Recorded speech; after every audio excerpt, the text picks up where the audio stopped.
lot of talk this past week about the rookie Duke Ejiofor.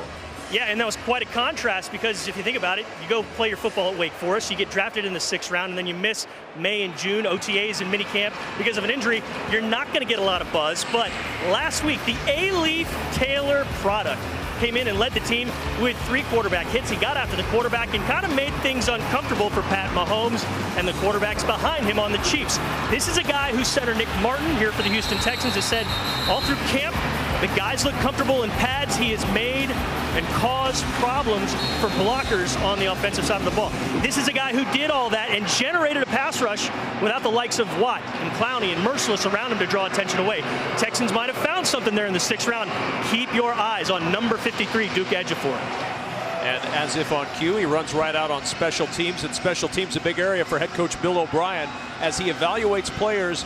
In a couple of weeks, he'll have to make some decisions. Their play on special teams is going to factor in very large for that head coach. It's going to be huge, and particularly, partner, because of some of the rule changes. You're probably going to be seeing more linebacker-type players making this squad than would otherwise. Again, the 5x5 setup they'll have on the kickoff doesn't really require the athleticism to be able to have to maneuver. So you can get those big bodies out there and possibly make this team as a result.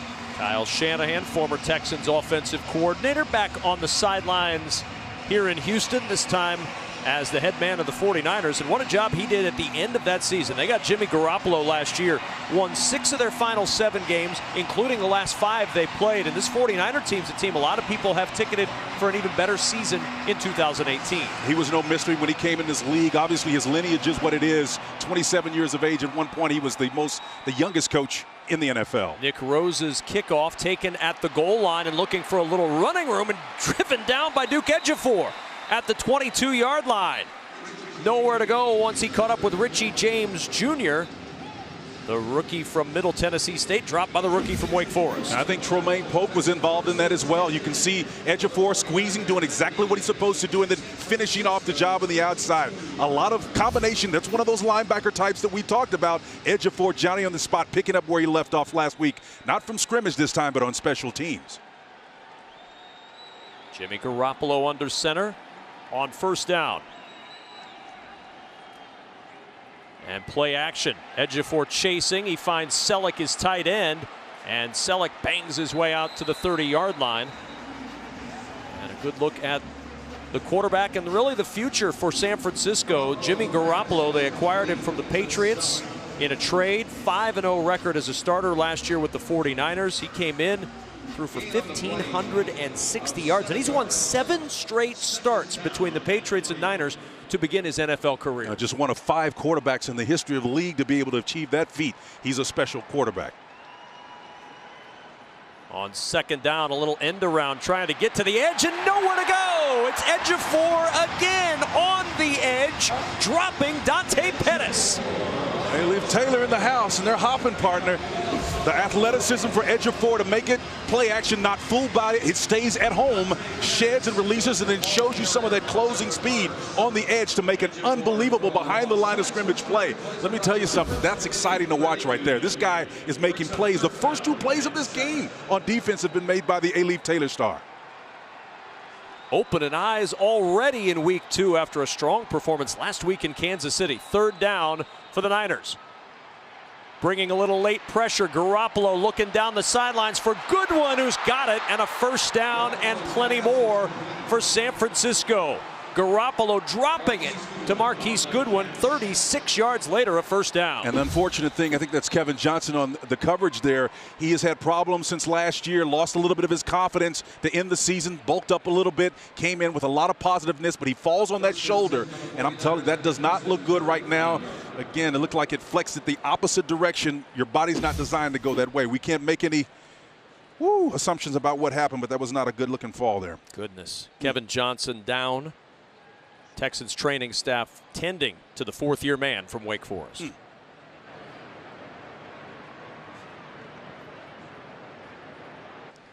The scoreboard this quarter brought to you by Hyundai. No score, 13:29 remaining in this first quarter, and the silence that has fallen over NRG Stadium as a result of this play and this injury to Kevin Johnson. You know, the fourth-year player really needs to have a successful camp and subsequent year. Again, unfortunately, at no point in time did he ever really define where the ball was. He did not have classic help over the top read. The safety was making his way over, but that was straight man coverage. He had to defend on his own. And you know, these guys have got to be able to protect themselves when they fall too, and that's very much a part of this game. Unfortunate to see that. He had bulked up and put on about additional 15 pounds and was looking forward to a better outcome this year. He battled an MCL injury and a concussion in 2017. This is great to see. Wow, yeah, this is awesome. Because they were bringing out the board and the stretcher for Kevin Johnson. And Kevin Johnson is now up and making his way to the sidelines. This is fantastic to see. And that's the best possible outcome from that moment, as Kevin Johnson will walk to the locker room. Yeah. He didn't even break his fall. So this is huge right here, because if it's dislocated or something like that, you're not even seeing him move that arm. But he is moving it now. He looks like he's able. That's a sigh of relief right there for Bill O'Brien. Drew, of course, will have more information about the status of Kevin Johnson, the health of Kevin Johnson, as soon as we know. We'll pass it along to you. Meanwhile, from the 35, a first down for the San Francisco 49ers with Selleck in motion. And on first down, the carry for Jeremy McNichols, and not much running room for McNichols. There's Christian Covington along with Dylan Cole in there to help make the stop. And partner, really what makes that play work in terms of a defensive standpoint, again, was that guy, Duke Ejiofor, off of the edge, just really pushing it upfield so that the ball can go nowhere back but upside and inside the line of scrimmage. Second down and 9 at the 34. Veteran Pierre Garçon in the slot to the top of your screen. McNichols motioning out of the backfield. Everybody's manned up, a single safety look. Garoppolo, quick toss looking for Garçon, and the pass incomplete. Cole on the coverage, and now third down. And our starting lineups tonight are brought to you by Houston Methodist, and we saw Christian Covington a moment ago. DJ Reader, J.J. Watt says he's the best nose tackle in the National Football League. The linebackers, well, we have seen some plays. Zach Cunningham, very strong moments last week. Brennan Scarlett's had a very good camp. And then that secondary, Jonathan Joseph, Aaron Colvin, Kareem Jackson, Justin Reed. Of course, Kevin Johnson was out there and has headed to the locker room. Right now, Johnson Botamosi out there at corner on 3rd and 9 at the 34. Garoppolo, the quick toss. Goodwin with the catch, and an immediate tackle made by D. Virgin just short of the first down. D. Virgin had an excellent week last week against Kansas City. And again, that's going to be a close call. But it looks like D. Virgin playing it, understanding where the sticks are. He knows he's in man. He squats on it and drives on the ball and puts his shoulder head up, which is where he's supposed to tackle, and then drives him back. That's a great effort, even though it wasn't clear, but he got a good effort in. Well, these two teams worked on these situations in practice, the joint practices this week. Another fourth down opportunity here. 4th and 1 for San Francisco. Garoppolo under some pressure, and all alone is Kyle Juszczyk, the fullback, down the sidelines, banging his way to the end zone and stopped just short.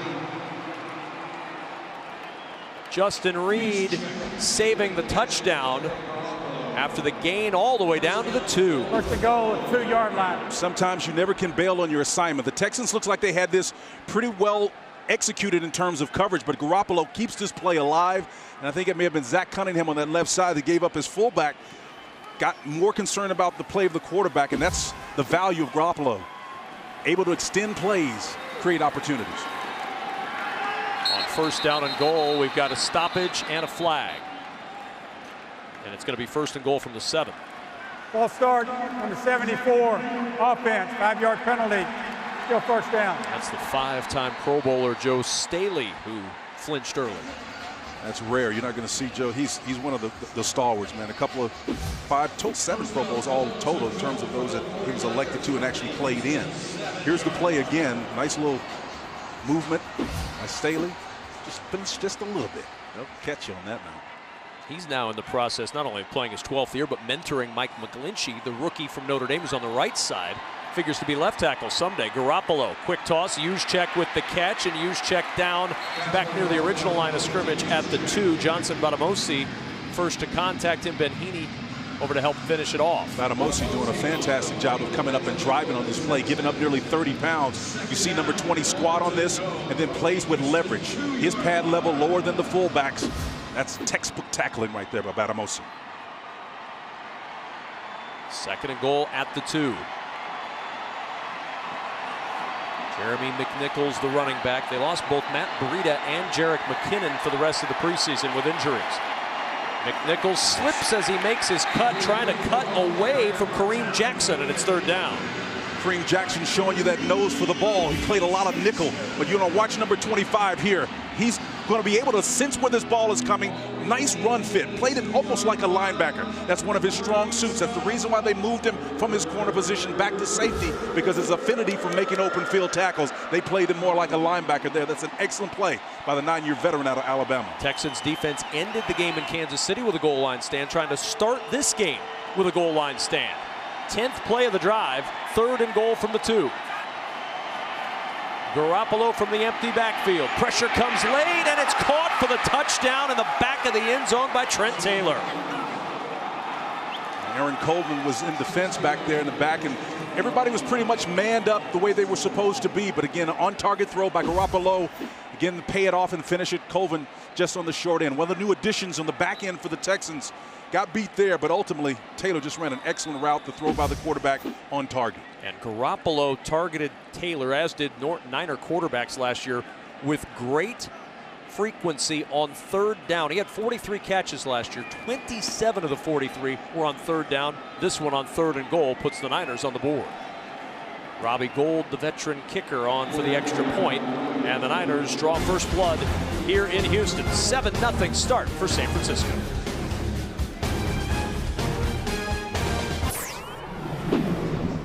I think it breaks up the monotony. You know, you're going against the same guy every day, day in and day out, and all of a sudden here comes a new guy, a new team, a new unit with different skill sets, different X's and O's, and it breaks up the monotony of training camp. I think that's important. It allows our scouting staff to look at another team, to begin to scout, you know, just the process of scouting another team. It allows our fans to come in here and see us compete against another team on the practice field, which is, I think, a pretty neat experience for the fans to be up close like that. So, and you've got a good team in San Francisco with a great head coach and a great quarterback, and Kyle and Jimmy. So it'll be a good experience. And this has really, Spencer, been what we've seen from NFL teams over the last few years of the preseason. The joint practices, you get the chance to work on situations, you get the chance to kind of dictate what you want to see against somebody that isn't your own team. Bill O'Brien's a huge proponent of it. They've done it the last several years. Defensive players in particularly love it because, number one, if they've got pass moves that work against a particular team or a particular teammate, seeing somebody else really gives them a chance to break away from those tendencies and try something new. 7-0 Niners after the 10-play, 78-yard touchdown drive. Here's Sammy Coates looking for a crease, and Coates upended at the 22-yard line by Jaquaski Tart. And the Houston Texans will go to work on offense for the first time tonight. And our first look, maybe our only look, at Deshaun Watson. Bill O'Brien told us yesterday that we'd see number 4 maybe a little bit more than we saw at Kansas City, but I don't think a little bit more means the whole first half. I think we'll see him maybe 1 or 2 series at the most. Well, just unable to convert on the 3rd down scenario, shorten that opportunity. Hopefully they can move the ball down effectively. Coming out with a trips look here with the tight end, maybe trying to move him out of the pocket or stretch it on the run this way. On 1st down, Lamar Miller just trying to find a little running room up the middle. Takes it just shy of the 25-yard line.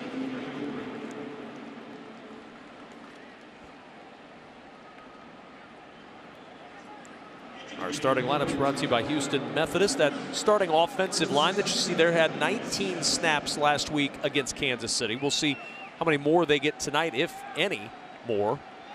Braxton Miller, Bruce Ellington in a good battle to make this roster as one of the wide receivers. On 2nd down, there's Ellington with a catch, breaks a tackle, and Ellington off to the races. Turning on the speed, and Ellington finally wrestled down inside the Niner 40 at the 38-yard line.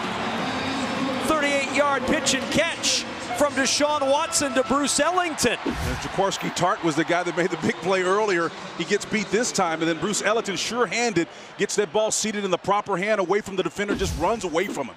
And a little tempo now for the Texans, something Bill O'Brien wanted to see from this offense this week, Spencer. They got up to the line, got the play called at the 34-yard line, and here they go once more. Pace and tempo uses a tactical advantage. You can see number 4's eyes came out, hit him on the slant route really quickly. And again, trying to put the 49ers at a disadvantage here tactically, not able to get lined up because of the pace. 4-by, empty backfield, going downfield with a pass here. 2nd down and 5 from the Niner 34. 4-man pressure from the Niners. Watson throws, had a man open, juggled it incomplete. Braxton Miller couldn't pull it in. Watson had just enough of a crease to get that ball in there. Miller couldn't pull it in with the contact. Well, that was a dart, too. And I'm going to tell you, we knew what it was going to be, a pass. Braxton Miller with off coverage here. The former quarterback at Ohio State found the soft spot in the zone, but just couldn't finish it off. He's got to catch those plays because even though Kiki Kuti is injured right now with the hamstring, he's going to have pressure on him big time in that slot position. Akello Witherspoon, the second-year man out of Colorado, providing the contact to jar that one loose. 3rd down and 5 at the 34. Nice little switch combination route down here. Like the Watson, there you go. Ellington again, and Ellington down to the 28-yard line. That's a 1st down for the Texans as Bruce Ellington comes up big again. Really cool to see those plays coming. Again, you can see the what we call a cluster or a teacup. If you've got off coverage, that last or the final receiver to release is going to be wide open typically. John Perry, the wide receiver coach for the Texans, Yep. Spencer, talking about the camp that Ellington's had. He's had a great camp. Wonderful he really camp. let loose.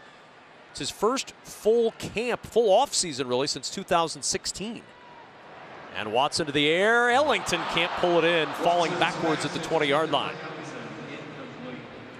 The slot receiver position is going to be a very interesting spot for the Houston Texans. You've got 3 guys in that slot. Kiki Kuti, who's been battling the injury, but he impressed before the injury. Braxton Miller and Bruce Ellington trying to make this roster in that spot. And it's really going to come down to, Spencer, who makes plays and how many wide receivers Bill O'Brien and company decide to keep.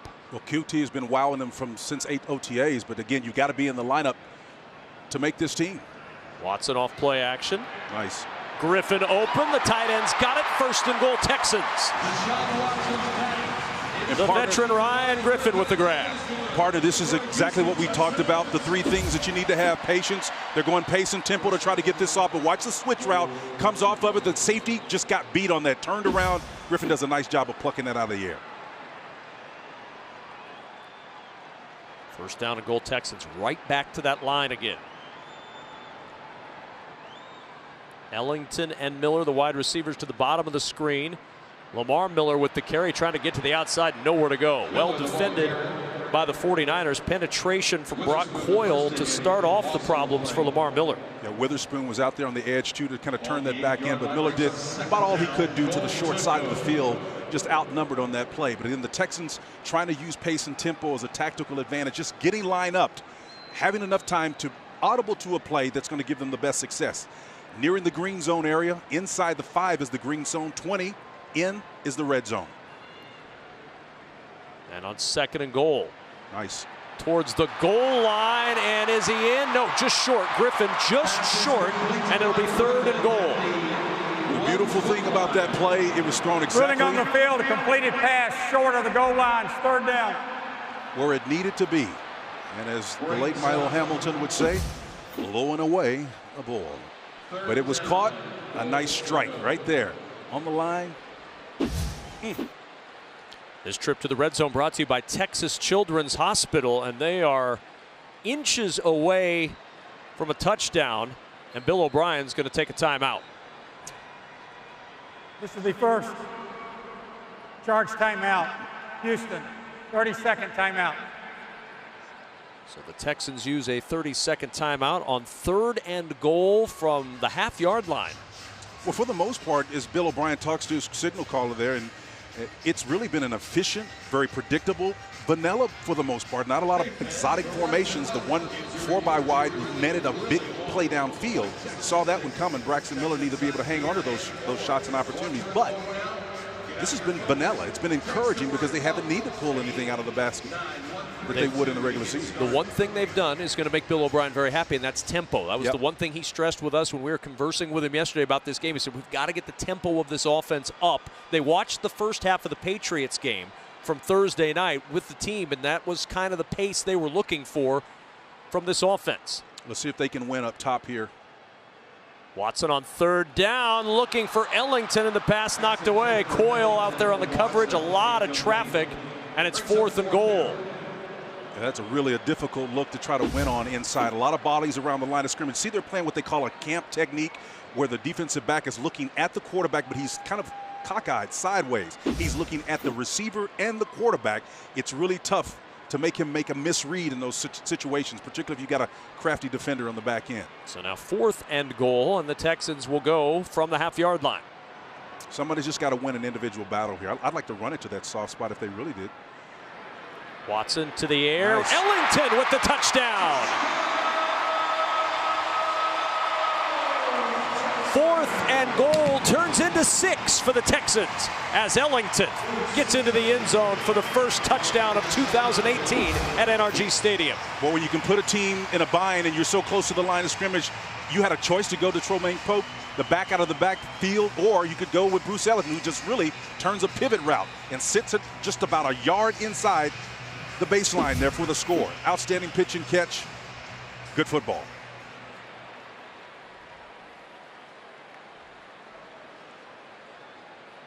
Fun start to this game. It really is exciting, and both offenses working the way both respective teams want them. And the extra point from new kicker Nick Rose. Jaime Fairbairn banged up this week, so Nick Rose in to do the kicking for the Texans. Bruce Ellington doing the catching from Deshaun Watson. A little celebration, preseason style. 7-7, San Francisco and Houston all knotted up. 5:38 remaining in the first quarter with Spencer Tillman and Drew Doherty. I'm Kevin Kugler. Deshaun and Bruce talking about their touchdown. You know, players love to see that too, because Bruce Ellington was actually released almost a year ago about this time by the San Francisco 49ers, August 3rd, I think it was. Good to get back at your old team. DJ Reed, the rookie from Kansas State, looking for a little running room on this kickoff. Not going to find much, just across the 20 near the 22-yard line. All throughout tonight's game, we're going to be checking social media to see what Texans fans are posting. Use the hashtag Texans Game Day, and you can see your tweets and photos on the TV screen later tonight. And make sure you follow the Texans on Twitter, Instagram, Facebook, and Snapchat for all the latest news, behind-the-scenes photos, and more. Had some great pictures last week in Kansas City. Best fans in the league, man. Looking forward to seeing what you've got in store tonight. Joe Williams, the running back, with Garoppolo still out there at quarterback for the Niners. And on first down, the quick toss to Pierre Garçon. And Garçon breaking a tackle down at the 39-yard line. Pickup of 17 on the play. Ademosi and company have got to make sure tackles on the back end. Again, just a nice job. Even though the pocket was pushed from up the middle, Garoppolo just put a dart on it. I love the pressure that's coming here. That's what you need to have effectively, the effective quarterback.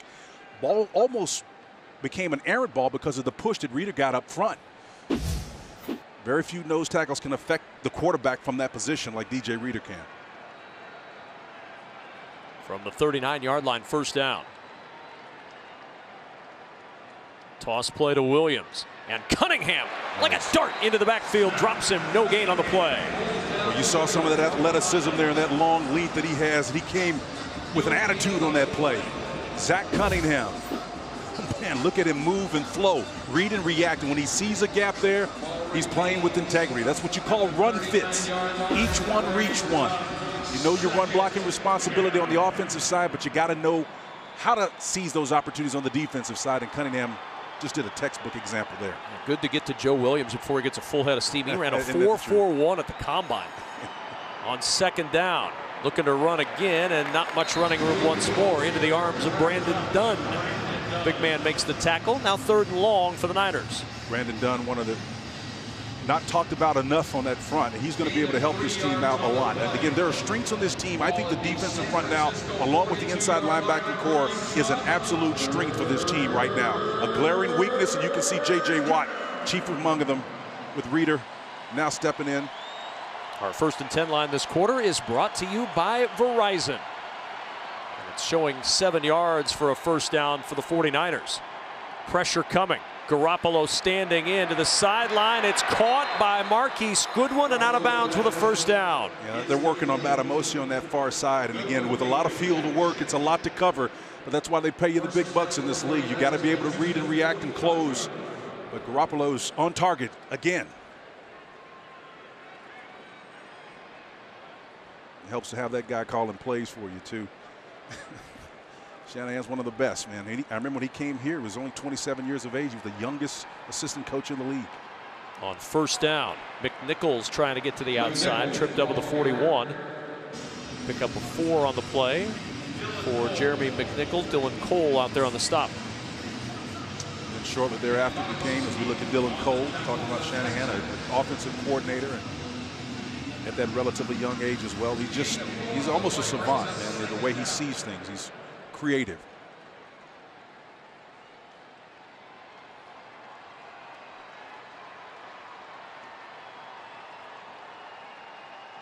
Second and 6. McNichols in trouble in the backfield. Nice cutback, and he's dropped after a pickup of 2 on the play. In on the tackle, Joel Heath, the third-year man out of Michigan State. Another part of that deep Texans defensive line.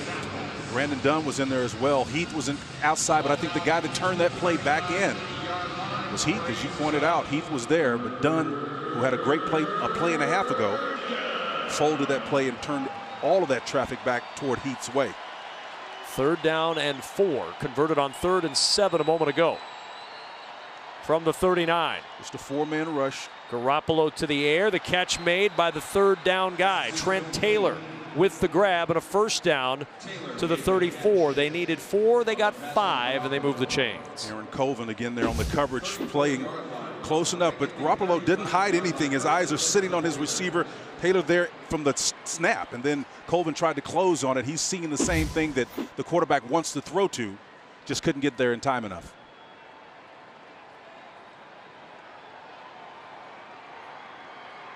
Kendrick Bourne, the receiver, to the top of the screen on first down. McNichols with the carry, the cutback, and inside the 30 to the 28 goes McNichols, a pickup of 6 on the play.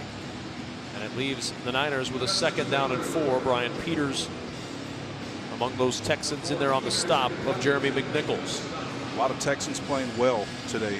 It'll be picked up in the film session, that's for sure. Guys turning plays in. If you notice, outside of the passing plays, the 49ers have not been able to get to the edges with their run game. It's because of excellent edge protection by the outside rushers. On 2nd and 4, another toss play. This time Williams trying to get to the edge, and good close by Brian Peters to force him out of bounds. Want to win 2 tickets to the Houston Texans home opener against the Giants on September 23rd? Of course you do. Well, it's very easy. Just keep watching the game. We'll announce the Mattress Firm Rising Star during the 4th quarter. When you hear it, visit abc13.com and enter the Rising Star's name. You could win 2 tickets, parking, and pregame sideline passes for the September 23rd Liberty Whiteout game. Well, last week was easy, but I think this week a lot of contributors so far on offense. Jordan Akins kind of stole the show last week and made it a foregone conclusion. 3rd and 2, play action. Garoppolo wide open, finds Cole Hicatini, and Hicatini out of bounds at the 13-yard line of Houston. A pickup of 13, and now the Niners are 5 of 6 tonight on 3rd down. Yeah, 49 Josh Kyes there. Shanahan looks on, knows he's got a good play. He's probably the culprit on that particular play. That back was in his zone in that area. He's got to drop. It's the end of the 1st quarter. And a 1st quarter, Walt Anderson, that has had a lot of offense for both teams. Niners and Texans after 1 quarter at NRG Stadium, tied up at 7 apiece. More to come when we return on the Texans Television Network after these messages.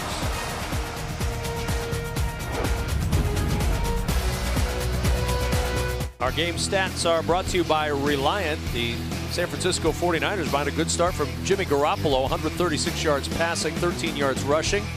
Deshaun Watson in his only drive, in fact the Texans' only offensive possession, scored a touchdown as well. And on first down with a flag down behind the play, Jeremy McNichols out near the 7-yard line, but that one's coming back. Yeah, it's going to be holding, but I think one thing that got missed. Holding, number 58, offense, 10-yard penalty, still first down. Weston Richburg. Weston gets caught for it, but I think on the defensive side, Texans got to be careful about coming in with their head down. You can see on that last play down here, Kareem Jackson got to keep that head up because the rules, they're going to be relentless this year.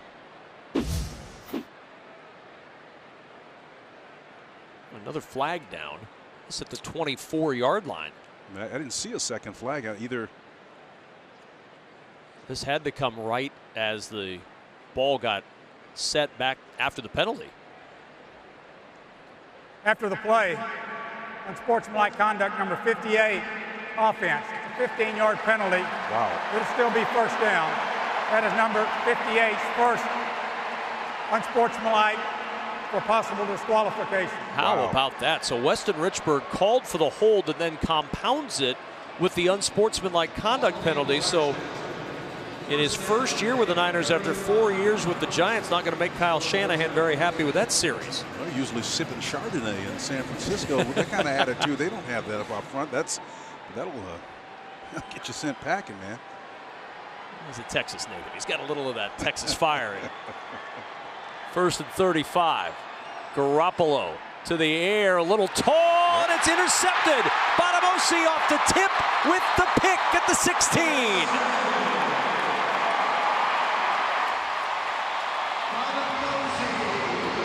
Partner, one of the big reasons that this San Francisco 49er team had such a great run, those 6 wins came after week 10, but the Texans were dropping 8 rushers on that. 8 defenders, only 3 rushers up front. The numbers game caught the San Francisco 49ers, and Bonamosi made them pay for it. Texans and 100.3 The Bull are proud to bring you Stars at Night, presented by Miller Lite, featuring Granger Smith and Earl Dibbles Jr. This free concert will help kick off the NFL season on Sunday, September 2nd at White Oak Music Hall. The only way in is to win. Visit HoustonTexans.com/Stars at Night to register for 2 free tickets today. Brandon Weeden is in at quarterback for the first time tonight, and Weeden will go to the air on his first opportunity, and he finds Coates along the sideline. Sammy Coates, who has opened a lot of eyes in this Texans camp, his first opportunity, and he makes the catch at the 32, a 15-yard gain. Big body against bail coverage. Again, that just basically means that the corner is looking at the quarterback and the receiver, using the sideline as his friend, but with that big frame of his, Sammy went up and plucked that ball and made it his own. So you see phase 1 of this particular style of play, protecting the quarterback.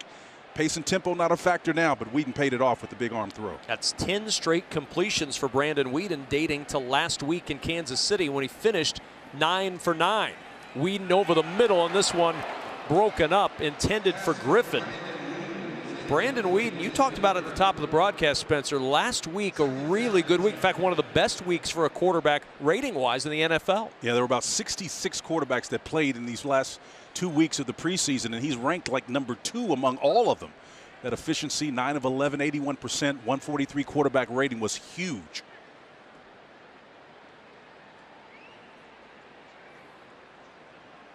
On 2nd down and 10, Lamar Miller unable to find any running room. And for an update on Texans cornerback Kevin Johnson, let's check in with Drew Doherty.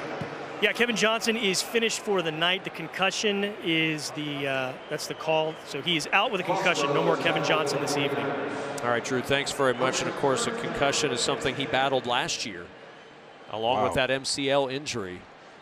You hope everything is going to turn out fine for Kevin Johnson. Hate to see that. Yep. Kevin's got to learn how to fall. I mean, you hate to say it, but you can defend and brace yourself too at the same time. 3rd down and 10 at the 32. Pocket collapsing as Weeden fires for Coates on the sideline. The pass incomplete. Akello Witherspoon out there on the coverage. And the Texans punt team will come on. Bill O'Brien's trying to figure out exactly what happened there. That's a big throw, but you got a quarterback in Weeden, a former first-round draft pick, drafted because of the strength of his arm by Cleveland. Just a great play, but even better defense on that side. Sometimes you just can't make those plays. Shane Leckler on to punt. Rookie from Washington, Dante Pettis, back deep. He set an NCAA record with 9 career punt returns for touchdowns, did Pettis. Creeping up on this one at the 24-yard line. Breaks a tackle, breaks 2, and is out of bounds. I counted 4, partner. I'm a little more generous than you are in the preseason, Spencer Tillman.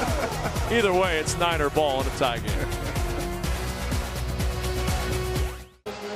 Our scoreboard this quarter is brought to you by HEB. It shows a 7-7 ball game with 13:03 remaining in the first half. Kevin Kugler, Spencer Tillman, Drew Doherty. Our Texans television crew with you tonight from NRG Stadium in Houston as C.J. Beathard takes over at quarterback. Jimmy Garoppolo's night, 10 of 12, 136 yards, a touchdown, and an interception. Beathard to the air on first down. And Beathard to the sideline, a sliding grab made by Dante Pettis, and that's a first down at the 46-yard line, a 12-yard gain on the play. Beathard had an interception last week. Boy, he should look clean in the pocket there. And for you old football long heads out there, remember Bobby Beathard, his grandfather, longtime NFL man, most notably as we look at J.J. Watt. Beathard most notably with the Washington Redskins and Chargers and others. Drew's going to have a chance in the second half to talk with J.J. Watt. Get a chance to hear from the star, one of the stars of this entire league, and find out how he's been doing. If you read John Harris at Texans.com, like I do, because John is really good, he's been talking a little bit about what JJ's done in camp. Number 84 was on the line of scrimmage covering number 89. Offense, 5-yard penalty, still first down. Needless to say, John's reports about JJ have been very positive as to what he's seen throughout the course of camp from J.J. Watt. We've not seen him yet in the preseason. Maybe a few snaps next week. We'll find out when we go out to Los Angeles. We hadn't played a whole lot over these last couple of years, but again, the impact that he made still being felt right now. And I think he may be one other player that's able to wear that Walter Payton Man of the Year patch on his shoulder. He'll be wearing that all throughout the season and the rest of his career. Beathard off play action. On the run. And Beathard got close to that line of scrimmage, and there's a flag. He was over it. Savvy play to kind of get rid of it. But I think, as you pointed out, partner, he was ahead past that line of scrimmage. Illegal forward pass. Number 3, offense, was beyond the line of scrimmage when he threw the ball forward. 5-yard penalty from the spot of the pass. He's a good, and there's a loss of down. He's a good second down. 2.5 yards past the line of scrimmage. But good thought, though. That's the 5th penalty for San Francisco today, so they're mounting up, but they still are able to move the ball. The Texans, as Coach Shanahan looks on, trying to find a solution to keep them going. So second down and 18 now as they back it up to the 38-yard line.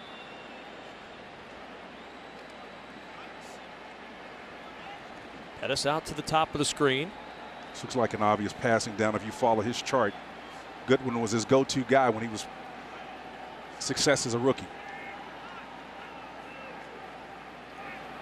Beathard straight drop over the middle, finds the tight end. That's Cole Wick, second year out of Incarnate Word, who stopped at the 48-yard line. Big target sets in the middle, and Texans did a pretty good defense playing zone behind that. He just found a little soft spot in it and settled down, and Beathard made a nice play. So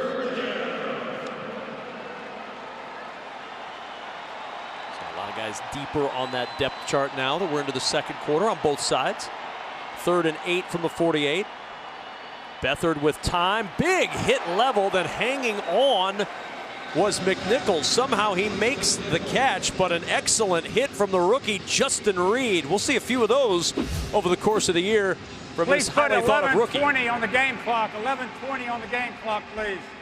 No hesitation this week. Last week he was kind of like a dog with a new pen. He wasn't quite sure whether to eat or not. But the smart guy out of Stanford comes in and lays the leather on him. Nice job.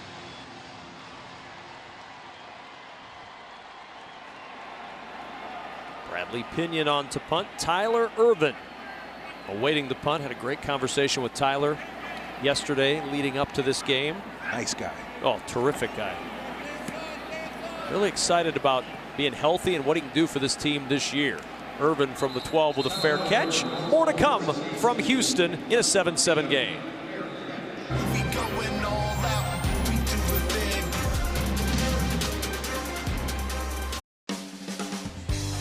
College football's biggest Saturday officially kicks off at Houston on Labor Day weekend as the Texas Tech Red Raiders take on the Ole Miss Rebels Saturday, September 1st in the Advocare Texas Kickoff. Secure your seats today by visiting AdvocareTexasKickoff.com or by calling 832-667-2390. The best seats are going fast for this Big 12 versus SEC showdown. Don't miss out. On first down, Brandon Weeden back in there. Alfred Blue with his first carry, and Blue pushes the pile near the 16-yard line. A pickup of 4 for Alfred Blue. I'm looking forward to that Texas Tech Ole Miss game. As we look at big Brandon Weeden there, Cliff Kingsbury and David Webb as defensive coordinator, much improved on defense. They got some talent. Don't have a Kiki Kuti though. He's here with the Texans now, so see if they can still put up some points now. I'm going to guess they can put up a few points. I think we'll see a little bit of point scoring in that game. 2 weeks away from the college football season. He'll be here quick as a hiccup. Nice. Oh, Griffin nearly with an acrobatic grab at the 28-yard line. Griffin really laid out for that ball, and Weeden's probably thinking maybe I could have taken something off of it, but he puts it on a rope. A nice release. He knows that it's soft coverage, and he's looking for that ball immediately after he clears that 5-yard mark. His head is turning inside. That's a hands catch. Probably should have caught that anyway. Bet he wanted that one back. Well, 3rd down and 6, and our 1st and 10 line this quarter is brought to you by Mattress Firm. Got a pressure look here on the outside. Let's see how the Texans deal with this. Weeden to the sideline. Coates with a grab and a first down. Well, you're staring pressure in the face. It's really all about execution. Even against man coverage number 3, Weeden sees what he's there. Bill O'Brien loves it. This is what you call pitch and catch. Hard coverage. Straight man. Grab Coates really around by the neckline to prevent him from turning that inside position that he had, but he's so big and strong. He pivoted and turned it inside. Slapped a little 5 there, too, for the catch and the completion. From the 23 on first down. Blue the single back. Little hesitation as he vaults forward to the 27. 4-yard gain for Alfred Blue. Second play of that kind where the Texans are resigned to just kind of pop it in the middle and see what kind of manhood does this defensive front for the 49ers have. It's peppering in some new parts of that offensive line, as Bill O'Brien has talked about. He wants consistency there. Of course, the only consistent part to what they had is Nick Martin at the center position. Everything else is reconstituted.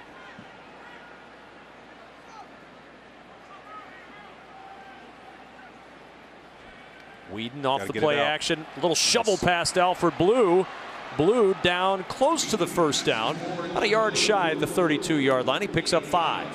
If I'm splitting hairs, I'm still saying that's progress for Weeden to have the heads up and the play design. Number 1, we can get the ball away to the quarterback. It's really about getting the ball out, not a clean or really persuasive mesh point for the fullback, again, or Blue, the halfback there. But Weeden does a great job of getting rid of the ball, flicking it to him. He feels the pressure. You can see those eyes look like Kennedy halves, man, in there. He wants to get rid of that ball. 3rd down and 1 at the 32. Let's see if he does something with this little cluster route right here and get out of there real quick. You got him. Weeden, quick toss. Coates, 3rd down catch. Coates, first down to the 43. Good job either side. It was almost like a mirror coverage where what was seen on the far side of the field was identical to what you're seeing on the boundary or the short side of the field. Weeden decided to go left and delivers a strike. That's where that big arm comes into play. And again, for the second time tonight, Coates just pulls away from a would-be defender. And Weeden starting to look to Coates as a 3rd down receiver, and he's come up big the last 2 3rd downs out to the 42 now with a 10-yard gain. It's all about trust, man. 3rd and 5, 3rd down tonight. It's the 3rd one for the Texans. See if they can convert. Miller and newest Texan Quan Bray to the top of the screen on first down. Weeden firing back to the left side, looking for Coates again. Good coverage from Akello Witherspoon. He was running stride for stride with Coates. You know, Coates has got to understand he can come off of that. Again, the ball is going to come out. The Texans want to get the ball out. That's one of the 3 requisites that Bill O'Brien talked to you and I about. Getting the ball out, and then the receiver's part is to understand that ball is coming out and then stop it. That's the equivalent of a stop route. You go, your receiver's back is to you. You can see the quarterback, he can't. That ball can come out anytime. And it's all predicated on how much pressure the quarterback is feeling. Second down and 10 at the 42. Here's Smith. Witherspoon with the first contact, then finished off by Coyle at the 44-yard line. Vincent Smith, the rookie from Limestone, picks up a couple on his first catch. Love the call there. A little pop play, you know, just out to the wide side of the field or the short side of the field. And what you're doing there is just getting the defense to run. Then you can begin as a coordinator, start paint the field. You use the breadth and the width of the field. Just make sure that the defense covers every aspect of the field. You ran it in the middle.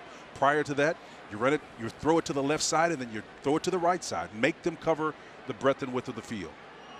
Strong right formation here, likely to go that way. Pope in the backfield. Saw him with a big catch out of the backfield last week in Kansas City. 3rd and 8. Whedon steps up. Whedon going to run, and he's tripped up, caught from behind as he tried to pull away by Sheldon Day at the 46-yard line, and the punt team coming on. Sometimes you just got to let your scheme work for you. And Whedon felt the pressure, but again, he had his back coming out of the backfield. It was a late release, a clean release, and so Pope is actually down here, ready to get the ball thrown to him. A linebacker's about 6 feet away, but Whedon decides to try to go get it himself and comes up short. Trevor Daniel on the punt now for the Texans. Trent Taylor is back deep for the Niners.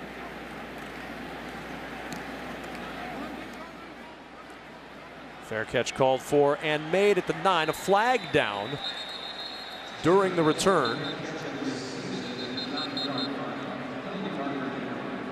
I think Tyler Irvin might have got popped in the back. He was stumbling there late. If it is against the Niners, it'll push him back half the distance.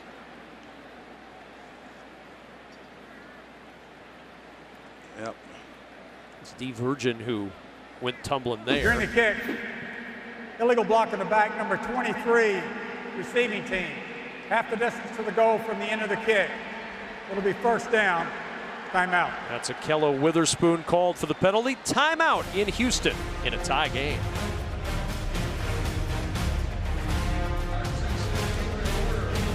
Knotted up 7 apiece, 5:52 remaining in the first half at NRG Stadium. Want to win 2 tickets to the Houston Texans home opener against the Giants right here at NRG Stadium on September 23rd. So easy to do. Just to keep doing what you're doing right now, watching the game. We're going to announce the mattress from Rising Star during the 4th quarter. When you hear it, just go to abc13.com and enter that Rising Star's name. You could win 2 tickets, parking, and pregame sideline passes for the September 23rd Liberty Whiteout game. Not a bad deal at all, as the carry by Jeremy McNichols is stopped at the 11-yard line. Pickup of 6 on the play. Kenan Gilchrist, a nice stop there. Did a fantastic job of flowing and reacting to that play backed up. You know, guys on the defensive side of the ball start to get hungry when you've got an offense backed up against their goal line or close to it. Great opportunity to make big plays.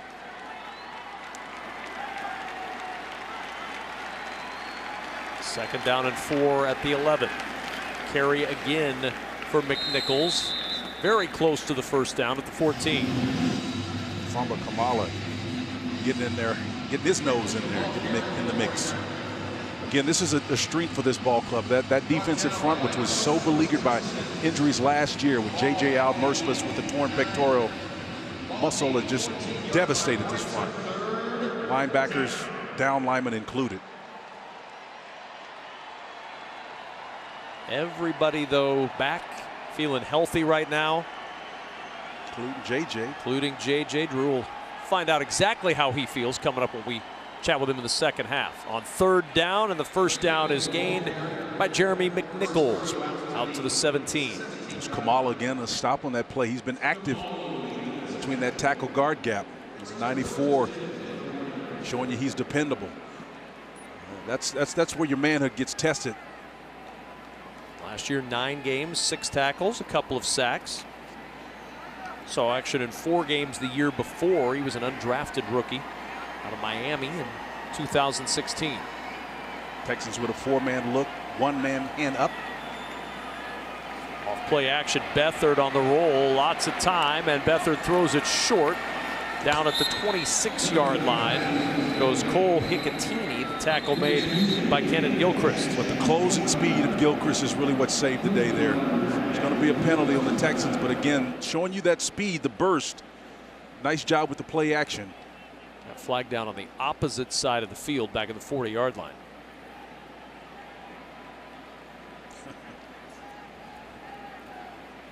First Texans penalty here. It's been clean, man. San Francisco has 5 penalties, but Texans just with 1. Play action really did a nice job with this. Fooled pretty much everybody, but Gilchrist's closing speed, number 47, does a nice job of coming all the way from the other side to make a play. It's the second catch tonight for Cole Hicatini for the Niners. Prior to the pass, holding number 52 defense. San Francisco has elected to enforce the penalty 5 yards from the previous spot. It'll be an automatic first down. Poor Cole Hicatini's going to lose a catch now with the enforcement of that penalty. So they caught Brian Peters on it, and I guess he's working right here underneath. And again, that's a wasn't much there. Wasn't much there, man. I'm telling you, that's a questionable call. Romeo Crennel would certainly agree with it. The Oracle. Ball start, number 78, offense. 5-yard penalty, still first down. Earl Williams on the left side moving and giving the 5 yards right back. Yeah, I was getting ready to say, I think the penalty gods have been watching over the Texans in that last sequence there to kind of even things up a little bit. I think most Texans fans would appreciate that help more in the regular season than the preseason. So first down and 15. 3-step drop for Beathard. Pettis with the grab, and Pettis down in the arms of D. Virgin with a first down at the 36-yard line. A pickup of 20 on the play, and a good play from Beathard to Pettis. Not sure if D. Virgin knew exactly what was happening behind him. Again, they were rolling or bailing out to a cover 2 look with 2 deep safeties. So that receiver got so wide open so quickly, gave me a sense that he either got beat off the ball or busted the assignment. Play action again. Beathard with time. Beathard move. Looking deep. Pettis is open, and he just overthrew him. Pettis had about 2 steps on Virgin down the sideline, but Beathard just missed him. Well, he double moved him, did Pettis, and you can see Beathard did a nice job of putting this ball up in the air. It took a while because it was a double move. D. Virgin got turned around, and he's fortunate if that ball's on the mark. Pettis hits his head on the goalpost, man, with the score.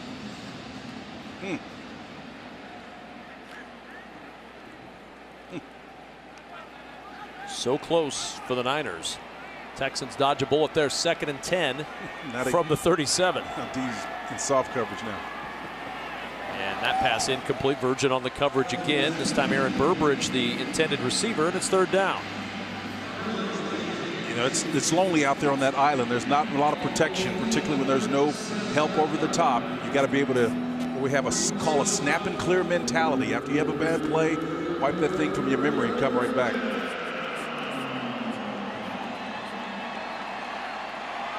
3rd down and 10 at the 37. Motion from Trent Taylor. Beathard flush, throws short to McNichols. McNichols not going to get the first down yardage. Good close, Drummond there, along with D. Virgin, to make the stop short of the first down. Curtis Drummond really Johnny on the spot there, and the Texans trying to get it done with just a 4-man rush. Resigned to play coverage instead. The numbers work to their advantage. And again, Drummond comes up and saves the day. Got to punt it away. Or do they? On 4th and 3. That's true, man. Wow. San Francisco going to go for it. This is a gamble. Maybe they're going to just try to draw him off sides. I mean, this is a risky call even by Shanahan standard. Yeah, they're going to just try to. Yeah. And there's the 2-minute warning. We'll step aside from Houston. 4th and 3 for the 49ers in a tie game. Stay tuned for the halftime show brought to you by the Texas Lottery. Play the Houston Texans scratch off today for a chance to win big. Coming up, our kid reporter sits down with head coach Bill O'Brien, and Christian Covington returns home to Canada.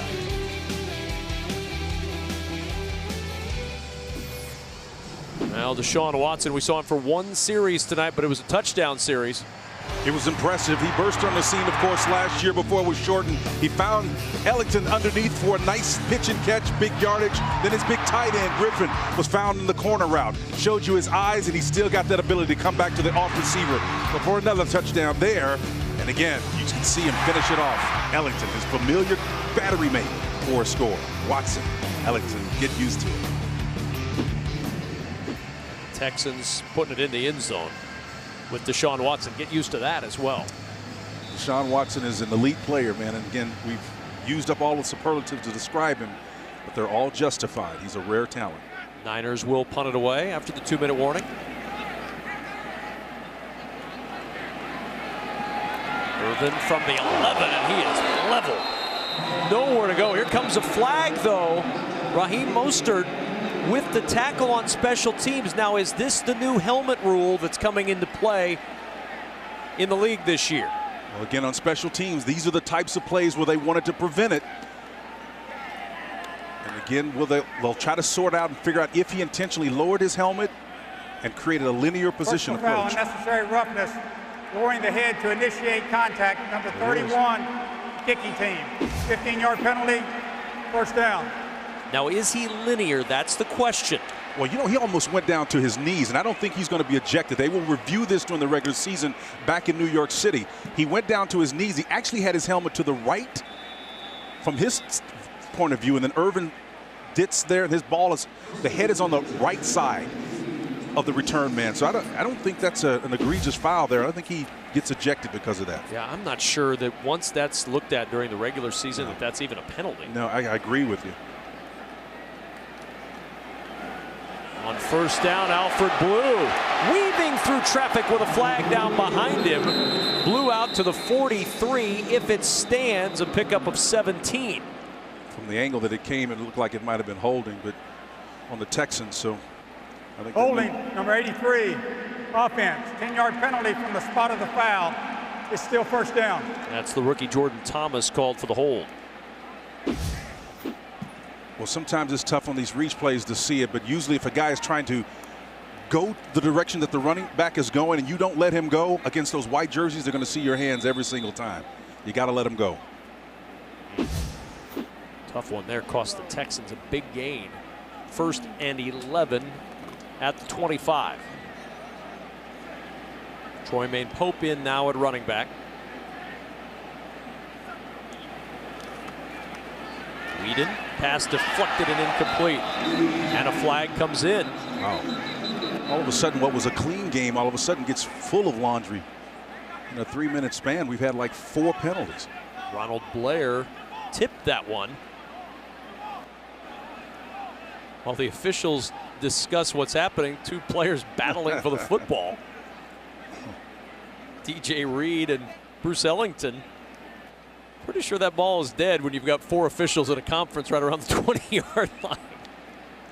Well, Bruce Ellington, the former San Francisco 49ers, is going to have his ears up. He's chatting with his old teammate over there. They're familiar with one another. A little shucking and jiving going on there. It's Reuben Foster. Yep. Pass interference, number 88, offense. 10-yard penalty. Still first down. Each of the rookie tight ends have been called for a penalty. Thomas and now Jordan Akins. Well, Akins was the star last week, and I guess coaches will tell you that the greatest ability is dependability. 2 touchdowns last week, but can you play from scrimmage as cleanly and as effectively? A lot of times not everybody runs well with a full cup of success. Young players perform well one week and then need to be consistent and play well the next. You may not get to score a touchdown the following week, but you can play clean. Texans have played clean for the most part tonight until this recent spurt. 1st and 21 back at the 15. Slings it out to Whedon to Ellington, and Ellington up the sidelines out of bounds at the 21. Pickup of 6. Clock will stop. 1:31 remaining in this first half. Really love that play design. You got a big wide end receiver out on the outside. That was Sammy Coates blocking for Ellington. You can see, put the big receiver out there on a little pencil neck cover guy and let Ellington try to get by him. I just love the strategy there and the way that play was designed. Big receiver, little corner, elusive receiver, catches, makes positive yards. He might take offense to that little pencil neck comment you worked in there. 2nd and 15 as Whedon will air it deep, and a little bit of confusion there. That's twice now that Sammy's had a misstep in terms of reading exactly what the quarterback wants to do on that. Yeah, I mean, that was clear mistake. And Whedon may have been at fault. The bottom line is there was not good, clear communication between the quarterback. The pressure's coming, but the Texans do a nice job of creating a pocket and protecting him. Coach just thought that ball was coming to him on an out cut. And Whedon already focused on downfield, throwing the ball. Bill O'Brien thought something was there. He didn't like what he saw. No, that was very obvious.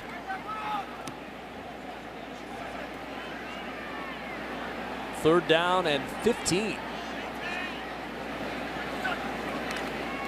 And the draw to Pope, and Pope runs into the arms of Eli Harold. For the most part, the Niners with their starting linebackers still in the game. Harold, one of those guys. First charge timeout. And Eli Harold with the tackle. And the Niners use the timeout. They'll work on a little 2-minute situation here. And that's wise, too. Again, on the road, this is a context where you want to work on that as Troy Pope comes off the field there. You want to create situational context on the road. Place you're not familiar with. It's good to do it. Good work. The Houston Texans want your kid to play flag football. We're teaming up with the YMCA of Greater Houston to offer NFL flag football for boys and girls, grades 1st through 8th. Registration closes September 10th, so sign your kids up before it's too late. Visit ymcahouston.org for more info. Shane Leckler back out there to punt. Pettis backing up, a little bobble at the 26. And Pettis with an 11-yard return out near the 37-yard line. That's where the Niners will work with 2 timeouts and 1:08 remaining in this first half. Well, we talked about the Niners trying to get it done on the road. Bill O'Brien with some thoughts about what it means to win at home. I think it's important. I think you have to really understand how important it is to win at home, because it's so hard to play on the road in this league that you have to take advantage of your home crowd. Well, this crowd will be fired up September 23rd when the home opener hits and the Giants come to town, slipping through the hands of McNichols. The pass incomplete. Matamosi was bracketed on that outside. Had an opportunity at a pick. You got to be alert. We saw it last week happen from the linebacker position with Zach Cunningham and his battery mate Dylan Cole tipped that ball up in the air, and he was there. That was a bang-bang play. Tough to see it, but Matamosi had a chance to haul that one in.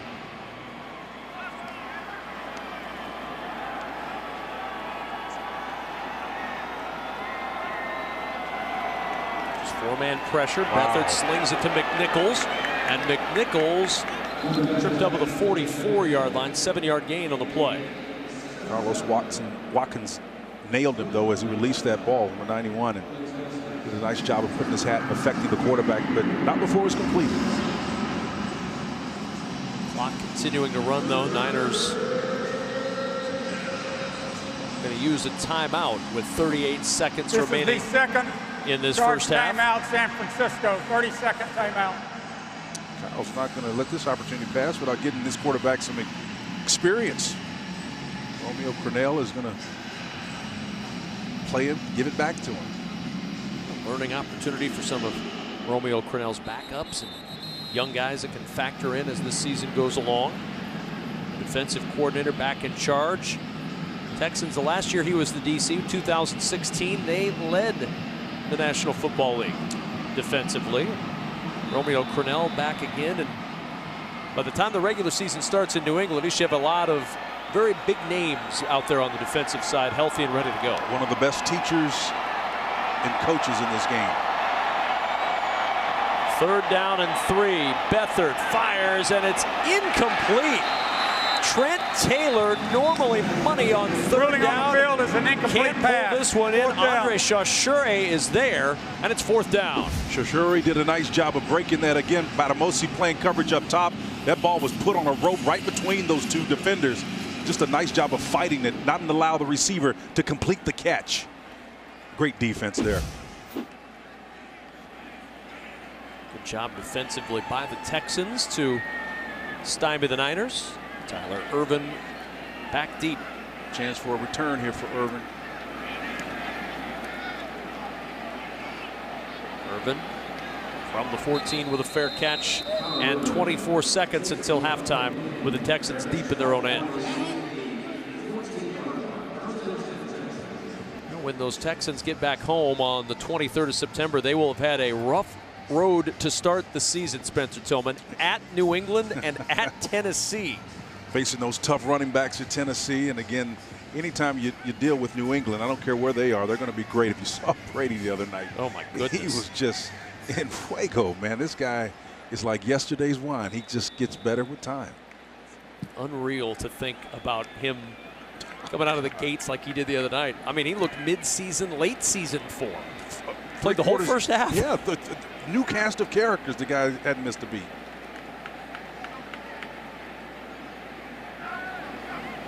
On first down, Whedon to the air. Troymaine Pope with the catch. Flag down behind the play as Pope is tackled at the 19. That comes out late. Typically, there's some type of holding when you see it. Personal foul. Lowering the head to initiate contact. Wow. Number 92, defense. 15-yard penalty. First down. Jeremiah HOU, our second helmet call of the night, the first against the 49ers. Let's see if we can see HOU potentially put his head down. And also, you know, they don't have to make it like at the college game contact with another helmet. It's any side of the body part. You can see him here working on the outside. He puts his helmet down. That's it. That's what they're looking for. And here's the thing about it. That's the interior line play. Yep, lowered his helmet, initiating contact. They're serious about protecting these players now. On first down, Whedon to the sideline. Coates gets hammered as he's unable to pull it in. Antone Exum delivers a big hit to Sammy Coates. Hopefully he's okay.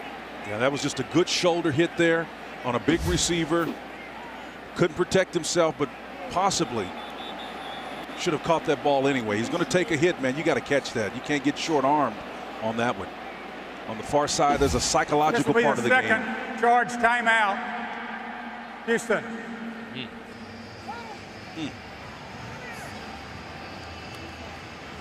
Antone Exum with the hit. Here's the rule change. It's a foul if a player lowers his head to initiate and make contact with his helmet against an opponent.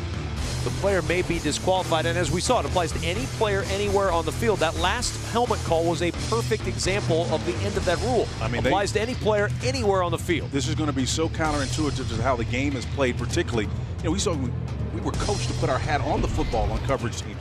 Can't do that anymore. Outside rushers can't butt with the head anymore like that. This is going to be a radical change, but it's for the betterment of the game and the safety of the players. On second down, Whedon looking deep for Smith, a jump ball, and it's incomplete. He wanted Vincent Smith. The coverage out there for the 49ers from Greg Mabin.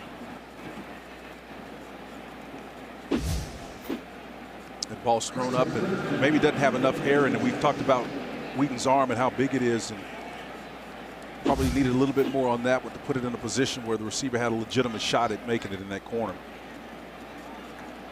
So now 3 seconds left until halftime. One more chance for Whedon to air out his arm deep. Just got to be careful, though, because if you got to throw it, the receiver's got to get down there. It's going to take a while for this to develop. You got to protect yourself. Throws it short, and Pope can't pull it in. And halftime is here. 7-7 at the break. Niners and Texans each scoring on their opening possession, and then we've kind of gotten stuck in the mud. Got sloppy, in fact. They got to clean things up for the second half, and they'll get a talking to by Bill O'Brien. Bill O'Brien's going to be with us in just a moment. Halftime in Houston with the Texans and 49ers knotted up at 7 apiece. Bill O'Brien with a little conversation with the officiating crew before he talks with our Drew Doherty. Yeah, he's having a talk. He's not happy about it, whatever it is. Gonna make Drew pay for it. Yeah, exactly. Let's go to Drew Doherty for the halftime interview with Bill O'Brien, driven by BMW. All right, Coach, Deshaun Watson goes 5 of 8, 73 yards, a touchdown. In union with that and what you saw the 2 days in practice against the 49ers, how would you evaluate what you saw? I think he was 5 for 8 with 3 drops too, right? So technically he might have been 8 for 8. No, he did a good job in the first drive. After that, it hasn't been very good offensively. So we got to try to figure out what we're doing at halftime here and come out with some more energy in the second half. On the defensive side of things, what do you like? What do you want to clean up? You know, I think we just need to tackle better. I think we need to set the edge better in the running game. You know, we got to get guys kind of rushing the passer better, but I think they're giving good effort, and as long as that continues, you know, we'll be in good shape. Thanks a lot. Have a good second half. Thanks.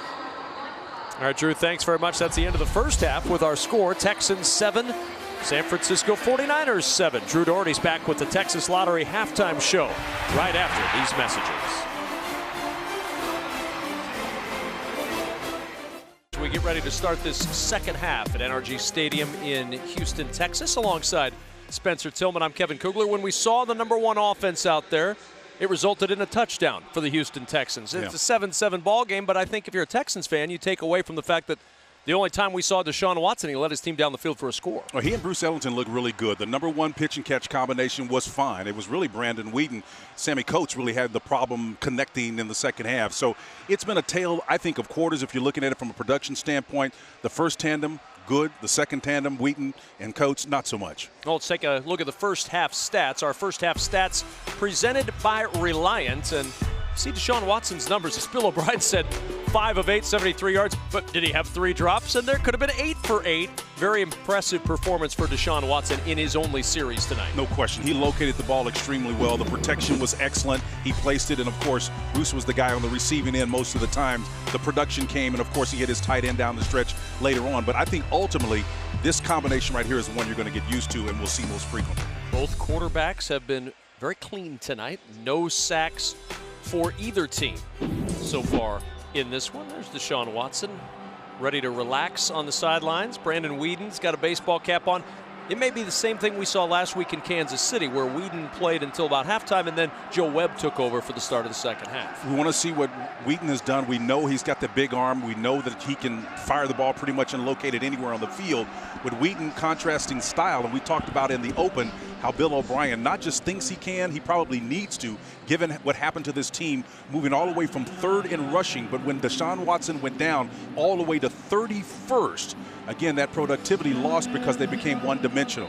Couldn't get the ball out with Tom Savage, got hit often early, and that was a problem for this team. So he thinks he can, Bill O'Brien, get both these quarterbacks going and be productive. A flag down on the kickoff as it rolls to the 5-yard line, and Troymaine Pope looking for a little running room. Troymaine Pope down the sideline, and Pope into Niner territory at the 45-yard line. There is a flag down, but I tell you what, Troymaine Pope showed you he's able to run at either end, and they may bring this back, partner, but still being able to show you can run and make an impact in this team and return game is significant for Troymaine Pope. Bill O'Brien this week was really encouraged by his special teams during the joint practices. He said we had a couple of really big kickoff returns.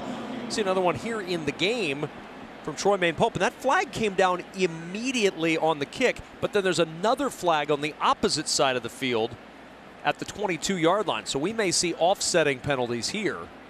And remember, the new kickoff rules, nobody can get a running start. You wonder if maybe one of the Niners didn't go back to the old days and get a running start. Let's see if we can see. Everybody's playing by the rules, 5 by 5, but I think one person, the kicker can be at the line and in motion, but no one else can be. I think there was one player that crossed that line before the kicker got there. Legal procedure would be the call. Well, there's a flag also back at the 22 on the opposite side of the field. There are fouls by both teams. Illegal formation number 92 of the kicking team. Illegal double team block number 42 of the receiving team during the return. Houston has elected the option for those fouls to offset will re-kick. See if they can get another return from Troymaine Pope. But that's a play, even though it didn't count, that is going to give Bill O'Brien a little something to think about when he's looking for guys to make this 53-man roster, because special teams is one area that he is really emphasizing as he decides who's going to make the roster and who isn't coming down the stretch here of the preseason. And alternately, Jeremiah HOU, who had the infraction for San Francisco, illegal formation. I think it was really the fact that he was past the line, that only the kicker can be passed before his foot strikes the ball, is what the call was, and they'll have to get that corrected.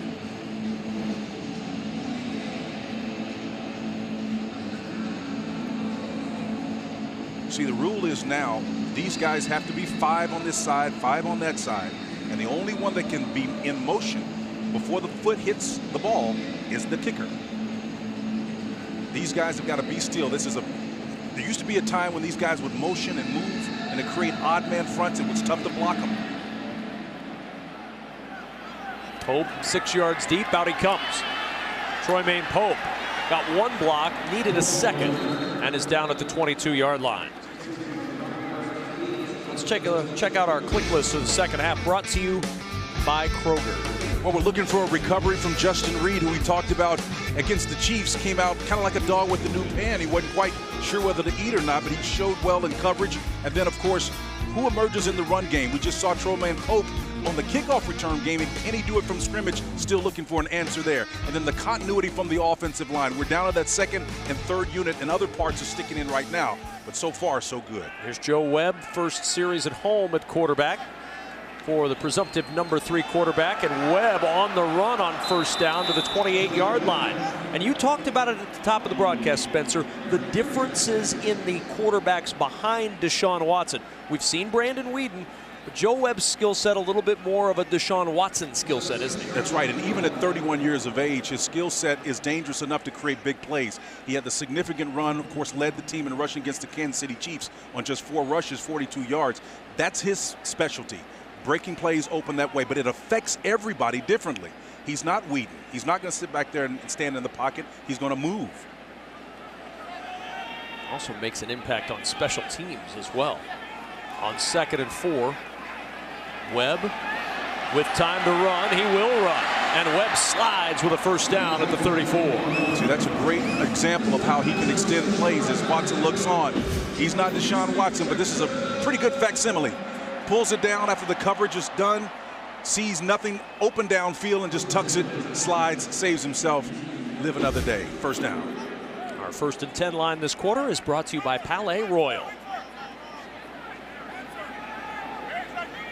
1st and 10 at the 34. Sorry, partner, we talked about him not being a liability in the throw game. A good block to spring Braxton Miller, and Miller down at the 49, a 15-yard gain. Yeah, this is kind of boola college stuff here. When you see four verticals, usually you're thinking going downfield. No, getting it out quick, letting Braxton Miller play a little college ball. Get it upfield. A little quick pop to the slot guy. How about Quan Bray? Just joined the team this week, getting the block to spring Miller. Yep, Quan Bray, more than one way you can make an impact, not just as a return guy, which is why they brought him on. Alfred Blue on first down.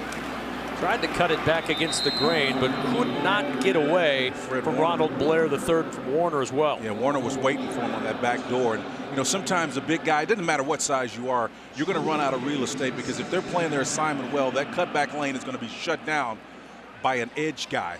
And that's exactly what Alfred Blue ran into in Warner.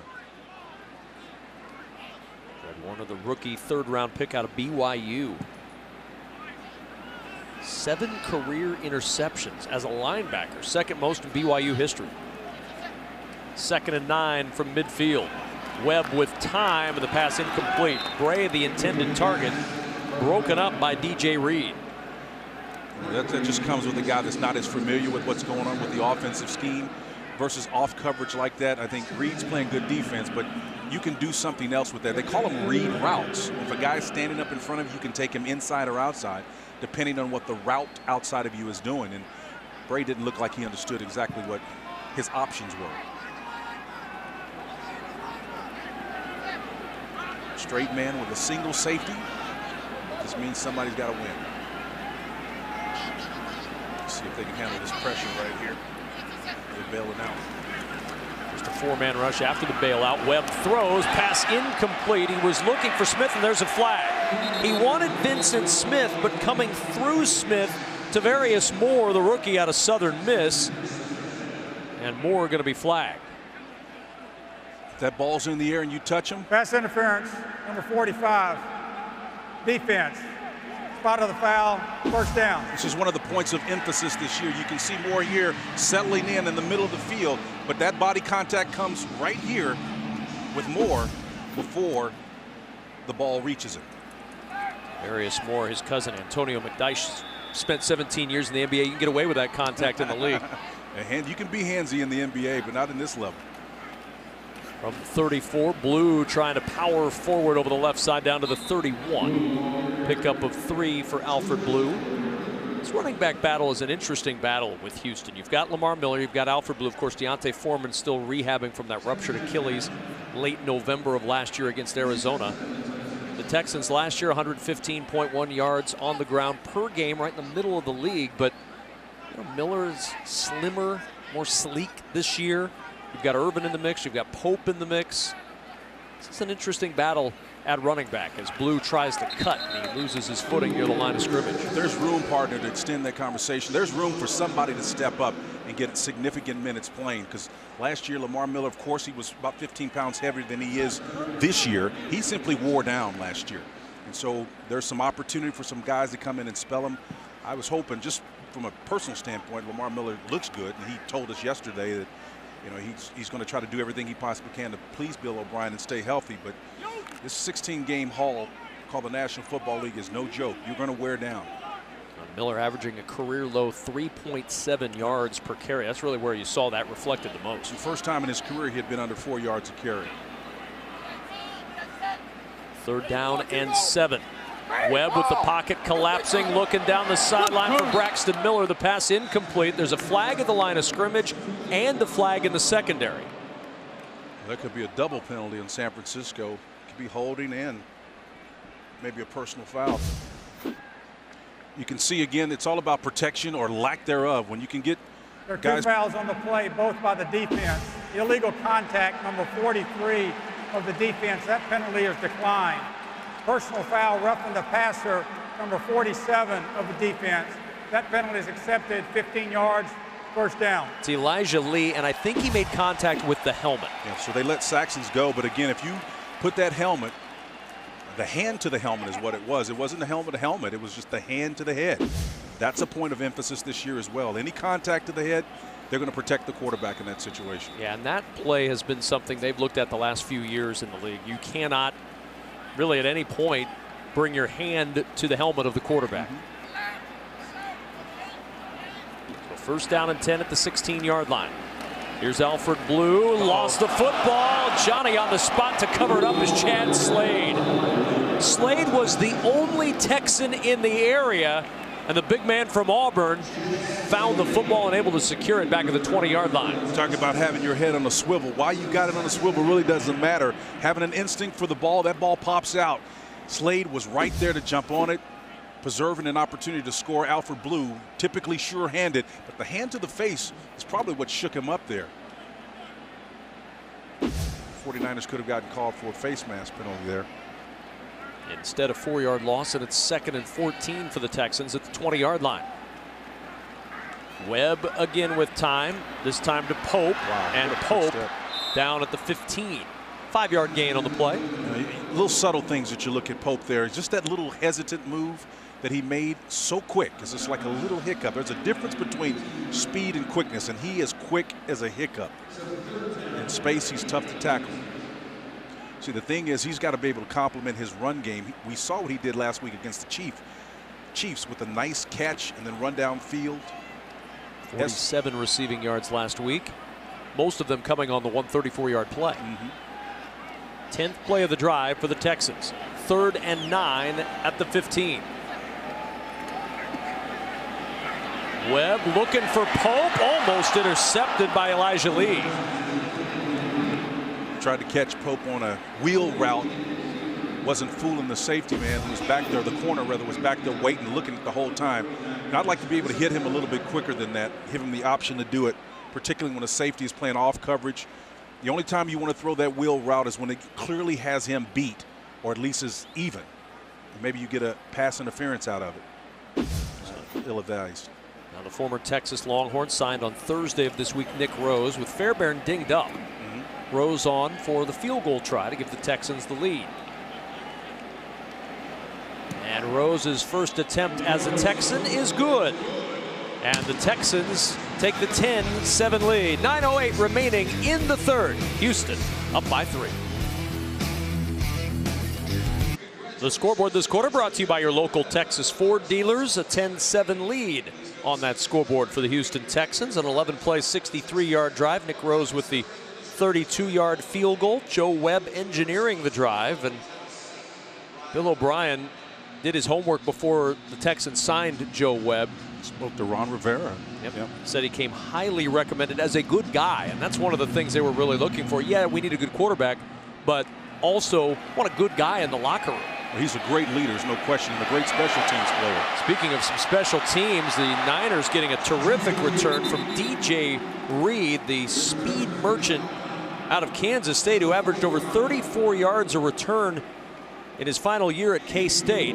And Reed with a big return here for the 49ers. He's a big-time player for Bill Snyder. Takes this ball, and this is a theme we're going to see. Guys taking it, returns out from deep end. Nice open field running there. Texans missing an opportunity to make a play in open field, which Chauncey just missed it. Ward does a nice job of moving and getting them excellent field position to 40. Now they'll navigate.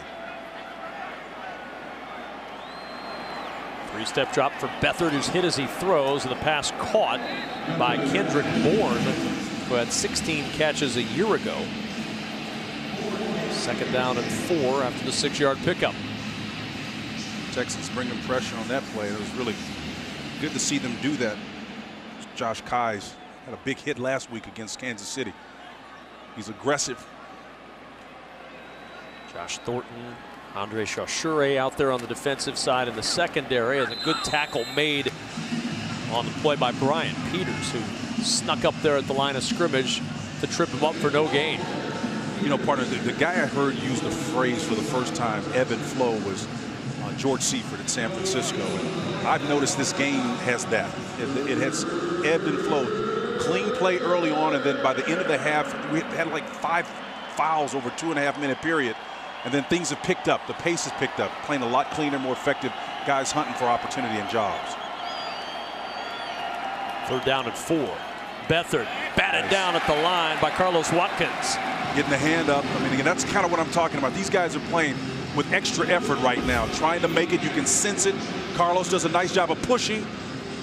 Nice opportunity to get to the quarterback. A spin move on the outside by old friend. He does a nice job, does Carlos, of getting his hand, throwing it in the throwing lane. Whitney Merciless there, first to cheer him on when he comes to the sideline. Braxton Miller back awaiting the punt. To your point about the sloppy play towards the end of the first half, how much of that has to do with fatigue? Guys playing a lot early in the season, early in the preseason rather? That's been my experience, that games are actually easier than the practice. I mean, that's just, look, they've been out in the heat. Wednesday and Thursday was a beast. Now they're all happy to have the roof closed tonight and the air conditioning at NRG Stadium. Hot day in Houston. I'll get excited what they're going to see out of this Houston Texans team in 2018. Joe Webb back out there for his 2nd series at quarterback. And the first carry for Levon Coleman, and Coleman on his first carry pops through a hole, gets the 1st down to the 27-yard line. The rookie from Washington. Coleman, you talk about smoke through a keyhole. You can see the little slide option there, that little quick move to make an open field miss there. Coleman, he's feeling it, man. That's what I'm talking about when you seize opportunity. There's room, as you alluded to earlier, partner, for someone to make an impact in this backfield. 2,000 yards in his Washington career. And Coleman again on 1st down, and the ball's out. Fumbled the football, and the Niners have it at the 28-yard line. Coleman lost it, and it fell right at the feet of 3 San Francisco 49ers. Fred Warner with a recovery. Recovered by the defense. 1st down, San Francisco. Fred Warner's on the recovery, and again, D'Amico Ryan's former Texan, first to meet him. But again, after Coleman delivers a nice little nifty run, a little ISO draw, he gives the ball up. And you just got to be able to take that third aspect of your protection, and that's to fold yourself over the ball. 3 points of pressure. He missed it. Just missed it. I'm telling you, that right there will get you an apple in the roadmap if you're not careful, because particularly if this turns into a score. DJ Jones poked it free with a left hand, and on first down, the carry for Jeremy McNichols to the 25. We mentioned why you've seen a lot of Joe Williams and Jeremy McNichols at running back tonight. Both Matt Breida with a separated shoulder and Jerick McKinnon with a calf strainer out for the rest of the preseason. Two guys that will factor in big for the Niners this year. They had 6 players injured in that first week. I mean, most of them will be back for week 1, but they were decimated at the running back position. Well, they'll want him back for week 1. The Texans have a tough first week. So do the Niners. They go to Minnesota. Empty backfield on 2nd and 7 at the Houston 25. Beathard with pressure late, and he threw that one away. He looked out of the corner of his eye and saw David Bellamy pop free, and discretion, Spencer, being the better part of valor. C.J. Beathard said, you know what, I'm going to throw that to the 3rd row. The Bellamy brothers coming off the side there. You too young to remember those guys. Oh, come on now. I've got Google. See David Bellamy's numbers at Georgia. 48 games, the undrafted rookie. Those are not the Bellamy brothers. No, not at all.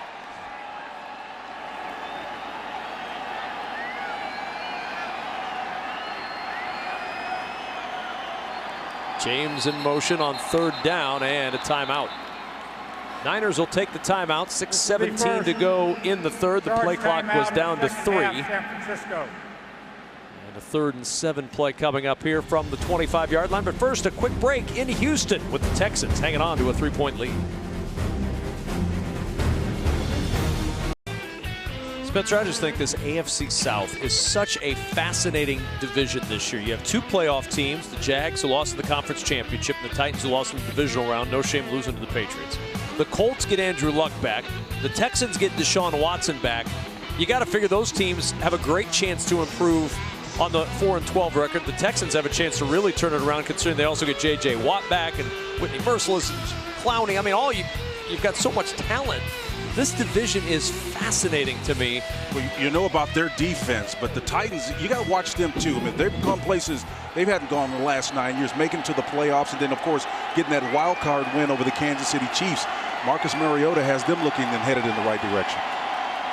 Beathard under pressure. Beathard on the run, and Beathard short of the first down. Joel Heath grabbed a hold of the jersey of Beathard and would not let go, and 4th down brings the field goal unit on for San Francisco. Heath says, I got a Heath bar here. I'm going to swallow him up. He does a nice job with a 3-man, actually 4-man rush. Heath stays active and engaged, grabs that jersey, and just brings him down by the back, just like we used to do in the schoolyard. That's outstanding play. Stand after it. 39-yard field goal try now for Robbie Gould. 5th all time in NFL history at an 87% accurate clip. And Gould bends this field goal through to tie the game at 10. So the Texans' turnover costs them 3, but the defense able to stiffen and hold to just that field goal. I think that's a winning series right there. Again, they did a nice job of stiffening up. I pointed out how they're playing with more of an emergency right now. The Texans acquitted themselves well on that top. Congratulations from Christian Covington as he greets the defensive line coming to the sideline. Christian Covington, one of the bright stars, I think, that's kind of ended the last year on the injury reserve list, but he's so strong, active, personality, an affable guy. Catch him on the internet too, man. He's got some cool things going. Well, Bill O'Brien said this week, people don't ask me enough about Christian Covington. He said he's making plays in the run game, he's making plays in the pass game. His torn bicep ended his year, went on IR on Halloween Day, and well, that was a definite trick, not a treat for the Texans on Halloween when they lost Christian Covington. Talented young man, the Rice product. He's back and healthy. We've seen him out there in this preseason. This Texans defense assuming health, is going to be right back in the thick of the top defenses in the league this year. Drew had a feature with him at halftime, and that does a lot for the community as well. Irvin off the bounce, looking for some running room. And Irvin upended at the 26-yard line by Antone Exum. Drew Doherty's got an update on Texans wide receiver Sammy Coates. Drew, what do you have? Yeah, he's done for the night as well. He's got a concussion, so Sammy Coates will not be back this evening. And this is the play that took Sammy Coates out. The Exum hit. Not a penalty on that play, but it does result in a concussion for Sammy Coates. 2 Texans out with concussion tonight. Kevin Johnson very early in the first quarter left with a concussion. Webb on first down, off play action, finds Michael Pruitt, and Pruitt up the sideline. And Michael Pruitt with a big gain out to the 42, a pickup of 16 and a first down. Another tight end on that long list of them. A little drag route coming back this way. Nice, well-designed play going against an aggressive San Francisco 49ers stop unit. Let's take that and use it against them. Let's go opposite. Drag that tight end back and found good yardage. Move the chains. Pruitt was out last week in Kansas City with an injury, but back this week and makes a big play here in a tie game in the third quarter. And Webb just prying it away with that pressure in the backfield, and Webb going airborne. The ball pops out, but he was down on the turf at the 47-yard line to pick up a 4. Down by contact. Second down. That shows you again some of the elusiveness. The mesh point, a bit of a question whether or not Coleman didn't want to give it up. He says, man, I'm not going to get it too often. Give me that ball. And Webb shows you his ability to make something out of nothing. That's funny. A little fight. Webb versus Coleman. Webb won. That's right. Now Coleman gets the carry, and Coleman runs into a brick wall. You know, nothing good happens when you put your head down. And then that's the difficult truth. You never can brace for someone that's about ready to hit you when you don't see them. And it's almost instinctive for guys when a 293-pound or 300-pound guy is coming at you to lower your shoulder and put your head down. But it's almost counterintuitive to do just the opposite, but you got to learn to do it. That's the only way you're going to avoid those hits and possibly coughing up the football. 3rd down and 6 at the 47. Tyler Irvin in now at running back on 3rd down. 4-man pressure from the Niners. Webb with time. Webb to the air, deflected, and is it intercepted on the dive? It is. A great pick by Emmanuel Mosley, and Mosley on the run. Needs a block, didn't get the one he wanted as Webb makes a touchdown-saving tackle, but Emmanuel Mosley with the interception. There is a flag down, however, back in the secondary near the 43-yard line. I think the interception is going to stand, but when they converted the turn into an offense is when it happened. But I think the play that really needs to be talked about, obviously the interception is what it is, but Webb saved it with his athleticism. Here you see versus off coverage. The ball is thrown pretty effectively, but Moore did a nice job of coming up and then.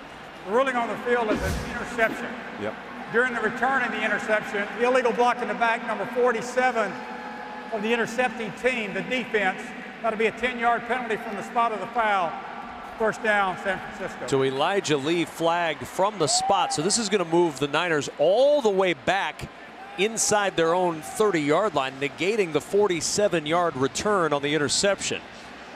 We'll step aside. It'll be Niner ball in a tie game when we return to NRG Stadium. Want to win 2 tickets to the Houston Texans home opener against the New York Giants on September 23rd? Just keep watching the game. We're going to announce the Mattress Firm Rising Star during the 4th quarter. When you hear it, just go to abc13.com and enter the Rising Star's name. You could win 2 tickets, parking, and pregame sideline passes for the September 23rd Liberty Whiteout game. Good luck. So after the turnover, C.J. Beathard and the Niners offense back to work 1st down. Looking for a little running room is Joe Williams, and Williams from the 32 to the 35 picks up 3. That penalty, Spencer, created a 52-yard difference from the line of scrimmage. They were going to start at the Houston 16, instead back to the 32-yard line. So a total of 12 penalties, 120 yards. That ball, again, made possible because Webb didn't throw the receiver open. He put it on his back shoulder. Moore was able to step, deflect it, and step away and create an opportunity for his teammate there for the interception. That's one thing that Joe Webb can ill afford to do, is to throw interceptions. 2nd down and 7 at the 35. Beathard slings it, a low throw. Good catch by James, but nowhere to go for James up the sideline. Good coverage by the Texans as Richie James Jr. is stopped after just a 1-yard gain. Yeah, and Josh Thornton is there to make the stop as well. I love the response and the aggressiveness by the Texans. After the mistake by Webb, the defense comes back and plays aggressive. That's what I call complementary football, being in tandem with what's going on. It's an emergency situation. You got to bail your offense out. And Romeo Crennel's going to be very pleased, I think, with the sudden change defense he's seen in this 3rd quarter. 2 opportunities. They limited him to a field goal the first time. We'll see what they do here on 3rd and 6.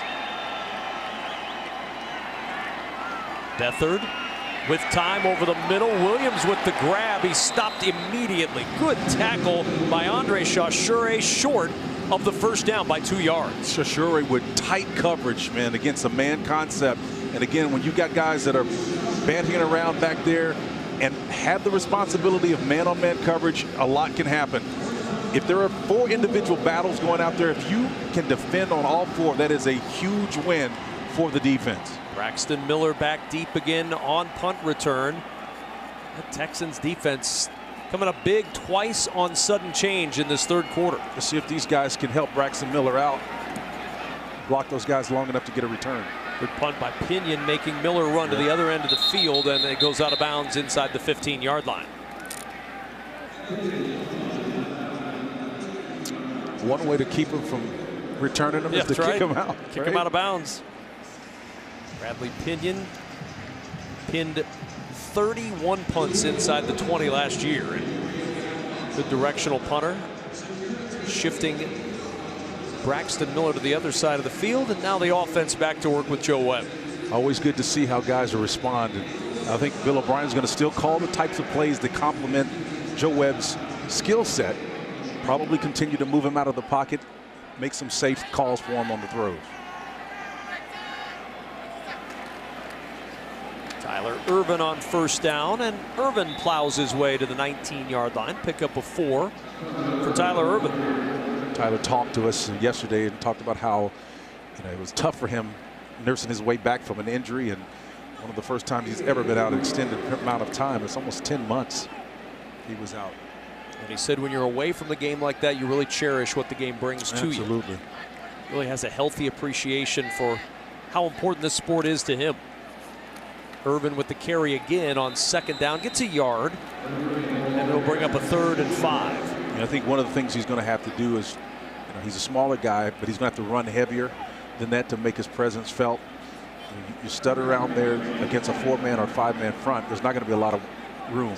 Coaches want to see if you just stick your nose in there. Does run heavier mean that you just plow forward? You don't do the dancing in the backfield? Yeah, when the context, the situation determines it. You're backed up. You want to be sure-handed, but you want to run with pad level. You want to run bigger than what you are. A little over 205 pounds, 208 pounds. It's not big enough to deal with those big guys who are going 305 up front. And that 3rd and 5 play will be our play to start the 4th quarter here in Houston. Through 3 quarters, Texans and Niners knotted up at 10 apiece. The 4th quarter, 10-10 as we welcome you inside NRG Stadium. Kevin Kugler alongside Spencer Tillman, Drew Doherty manning the sidelines. And the Texans with a 3rd and 5 at their own 20-yard line. As we start this 4th quarter, movement up front and flags are down.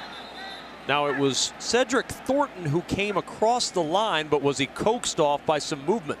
Well, the defender can make it over there and get back as long as it's not touched. 63, defense, 5-yard penalty, 1st down. He's a veteran, Cedric Thornton, in his 7th year. Now you can move, but you can't touch, right? Or coax them off or draw them off. Texans will take it. That's a 1st down. Thornton was with Buffalo last year, played 15 games with the Bills, had 27 tackles. He's also been with Dallas and Philadelphia.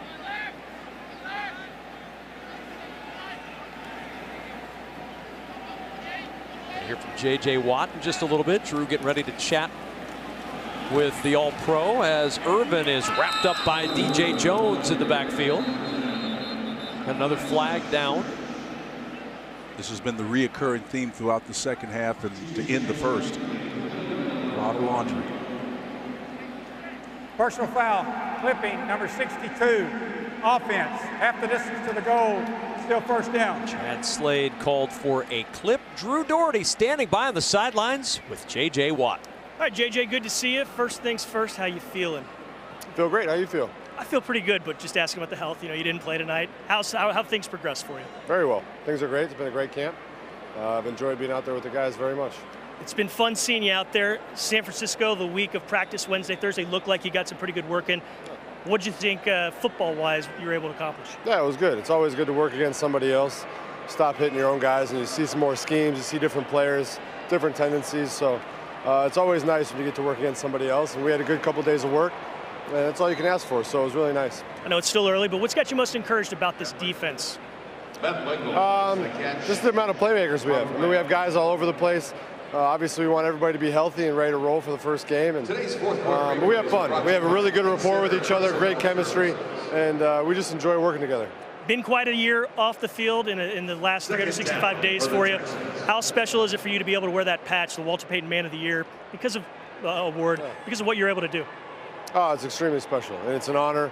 And every time I see this jersey, I think about it, and I'm thankful and grateful to all the people who helped me earn it, because obviously it wasn't a solo effort by any means. There's so many incredible people, and so it's nice to be able to wear it here in our home stadium in front of these incredible fans who helped me get it. All right, JJ, best of luck this season. Thanks, Drew. Now he gets to wear it as the Walter Payton Man of the Year.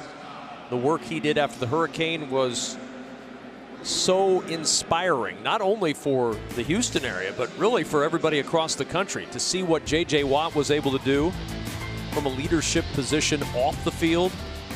No question. And we talk about leadership being influence. Nothing significant happens without it. That sign that said 30 million was probably taken before, because it ended up being closer to 37.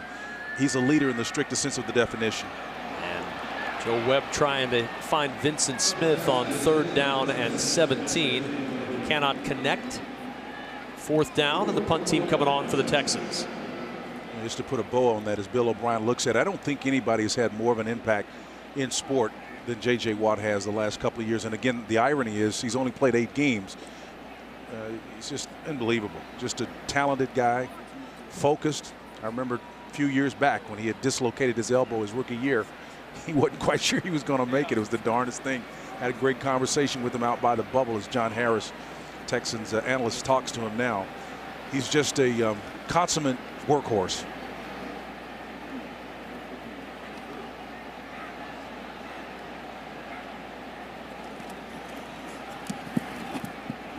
Trevor Daniel with the punt, and a good one. Driving James back to the 24. Richie James Jr. nowhere to go. Corey Moore down there on punt coverage for the Texans. That'll make new special teams coach Brad Seeley very happy with the coverage from Moore on the punt, and a timeout in Houston in a tie game. 10 our score. Kevin Kugler, Spencer Tillman, Drew Doherty. Our entire Texans TV crew here. Game 2 of the preseason. C.J. Beathard still out there at quarterback for the San Francisco 49ers, and the give to Joe Williams from the 29 to the 35, a pickup of 6 on the play. C.J. Beathard trying to make some music. You know, he was a lead guitarist back in high school and college. His brother is making a big splash in the country music scene. Called him Sunshine in Iowa. Right. C.J. Beathard, long blonde locks. Yeah. 2nd down and 4. Our 1st and 10 line this quarter brought to you by First Community Credit Union. Williams again with the carry. Good tackle by Corey Moore. He made the play on the punt. And now Corey Moore coming in to make the play on the edge, short of the 1st down. Corey, a big contributor a year ago, comes up out of that safety position and makes a nice play to deny extra yardage on a stretch coming his way. Wins the battle, gets his head across the body, makes a nice form tackle on the sidelines. It's a good football play.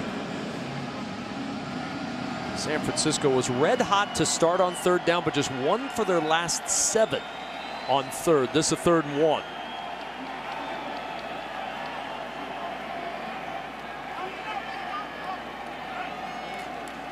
Beathard on the keep. He's going to have the first down and more. C.J. Beathard out of bounds at the Texan 45-yard line. A pickup of 17 for Beathard. Pretty gutsy call, crafty call. Thinking you would run it, but Beathard comes here.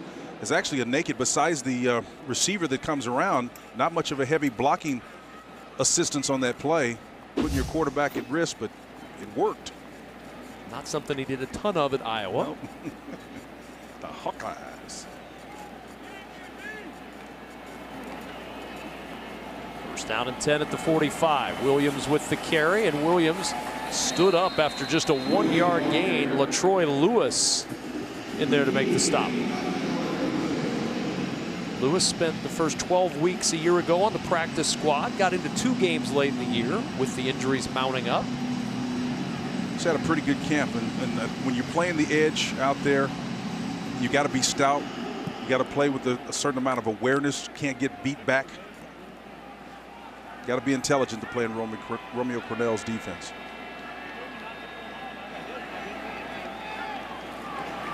Three-step drop for Beathard. Quick toss, and it's dropped. Richie James Jr. unable to pull it in.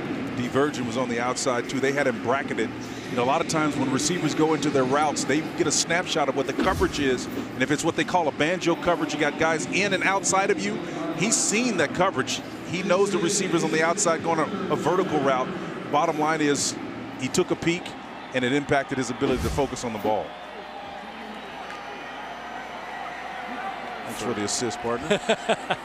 Always. Third down and 9. Picatinny, the motion man. 4-man rush. Beathard hit as he throws to the sideline, and that one is caught. And a first down. Aldrick Robinson. I think it's going to come back. I think they've been holding. Holding, number 77, offense. 10-yard penalty, still third down. Coleman Shelton flagged for the hold, negating the play that gets the first down. Yeah, LaTroy Lewis is the guy that's coming here. He's coming on the outside. You can see he got that hand in, and Lewis goes down to the ground. And even though you can't see the hand, when a guy falls like that, he's typically being brought down by that right hand that's hitting from the official. 14th penalty, Spencer, for 135 yards. Kyle Shanahan will not be happy about that. You know, penalties are indicative of a bigger issue. Again, usually, to your point earlier, guys are usually tired. Correction, 64 on the hold. They're usually tired, or they're just making mistakes, which usually is connected to being tired. That's Jonathan Cooper, not Coleman Shelton, called for the hold. Cooper, a former first-round pick just a few years ago. Beathard being chased. Beathard finds an open man. It's Williams on the sideline who gets to the Texans' 44-yard line before he's nudged out of bounds. They're still going to have to punt it away, but you know, I think the games and deals that the Texans had on that last play really caused them some problems and kept that ball contained. Just a good job of mixing some things up front. Romeo Cornell doing a nice job. Nothing exotic, but just enough of a change to hopefully pop somebody open and affect the quarterback. Now the Texans will send Quan Bray back for the first time as a punt returner. Yeah, let's see what Quan has. Short field, he may not get an opportunity. Strong kickoff return man last year for the Colts. He may get a chance. Fair catch signaled. And the catch made with a flag down. Quan Bray's fair catch at the 13-yard line. And you know, Divergent out there, those two guys on the gunner holding them up. Can't drive him out of bounds. You got to let him back in. And they've got to make an effort to get back in. During the kick, holding number 34, receiving team, half the distance to the goal from the end of the kick. First down, Houston. Timeout. Texans ball in a tie game with 10:08 to play.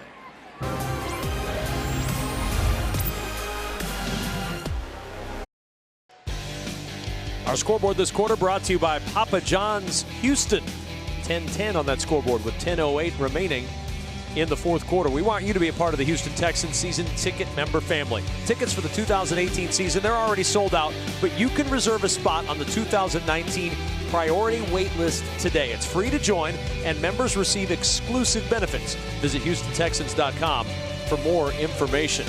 Texans starting deep in their own end at the 7-yard line on first down. Webb under some pressure. Going down, almost through the interception.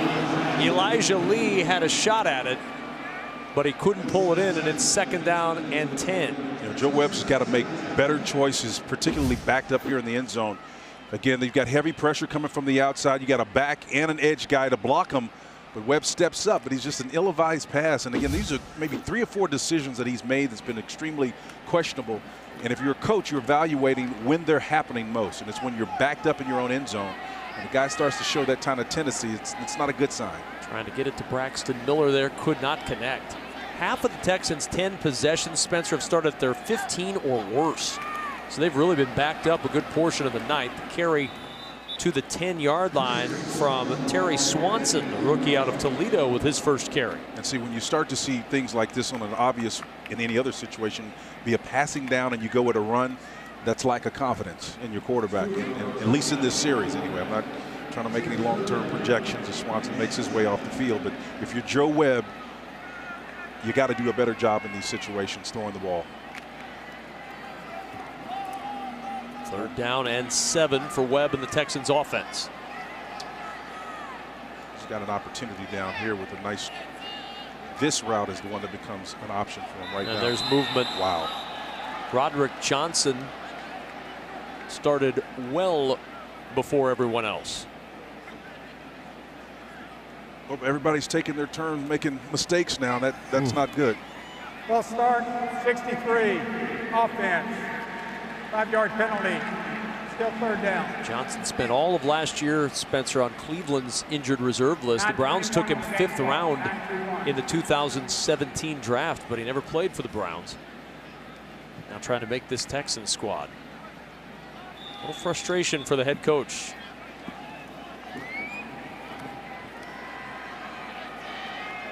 Third down and 12 from the 5. Webb from the end zone looking deep for Braxton Miller, and Braxton Miller was well covered up the sideline by Tyvis Powell. A couple of Buckeyes going head-to-head there. Just taking a shot downfield, nothing fancy about that, but protection was good at least. Anytime you take a shot downfield, you got to be concerned about, can you protect long enough for the receiver to run the route, and Texans with a save there. Richie James Jr. back awaiting the punt. He's got a chance to give the Niners some good field position.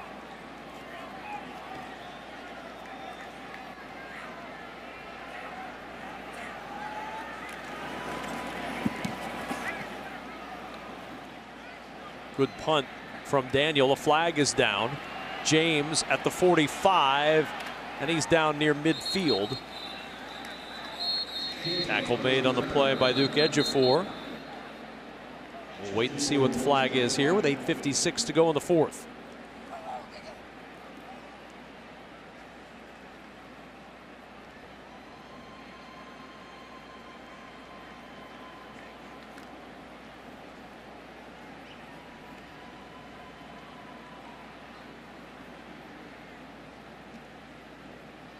Got a hat off too.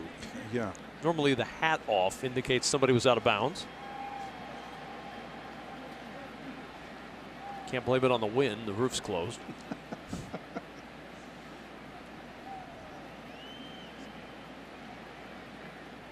Block in the back.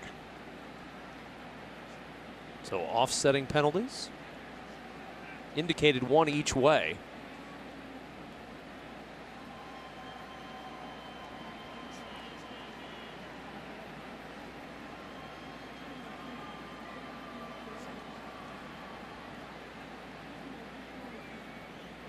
Walt Anderson. Heavy explanation for Kyle Shanahan. There are fouls by both teams. Player going out of bounds, number 47 of the kicking team. During the kick, illegal block in the back. Number 48 of the receiving team. San Francisco has elected to offset the penalty, offset the fouls. We will replay 4th down. You got to make an effort to get back in bounds. If you get knocked out, you can't visit and run 15, 20 yards downfield without making an effort to get back in play. Brad Seeley, the special teams coach, is going to have a little chat about that, I'm sure. There's Trevor Daniel. Back to punt once more. Back to return once more. Richie James Jr. All that happened just a moment ago, forget it. It didn't actually happen. We'll do it again. 4th down.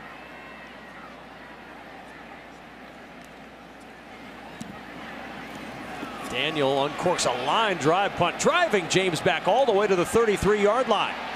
James breaks a tackle. James across midfield and down there.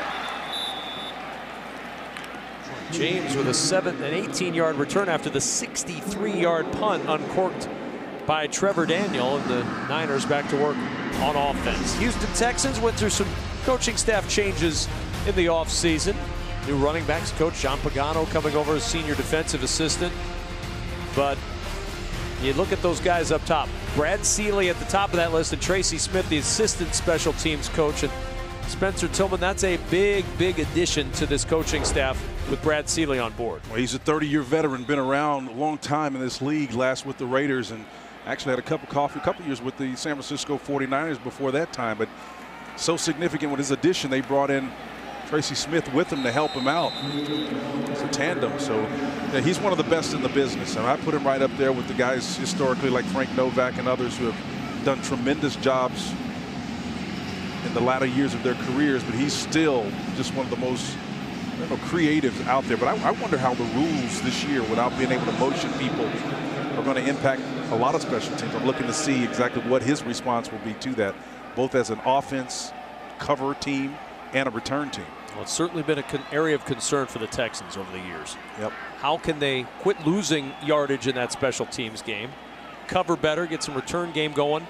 Bill O'Brien went with one of the experts, Brad Seeley, as Nick Mullins, the new QB, is in the game, and that's going to be intercepted. The interception, as he threw it right into the middle of the pile, goes right into the arms of Davin Bellamy. Ruling on the field as an interception. 1st down, Houston. Sometimes it's better to be lucky than good, but it all begins with effort. A game's and a deal working there. Bellamy, actually the benefactor of that.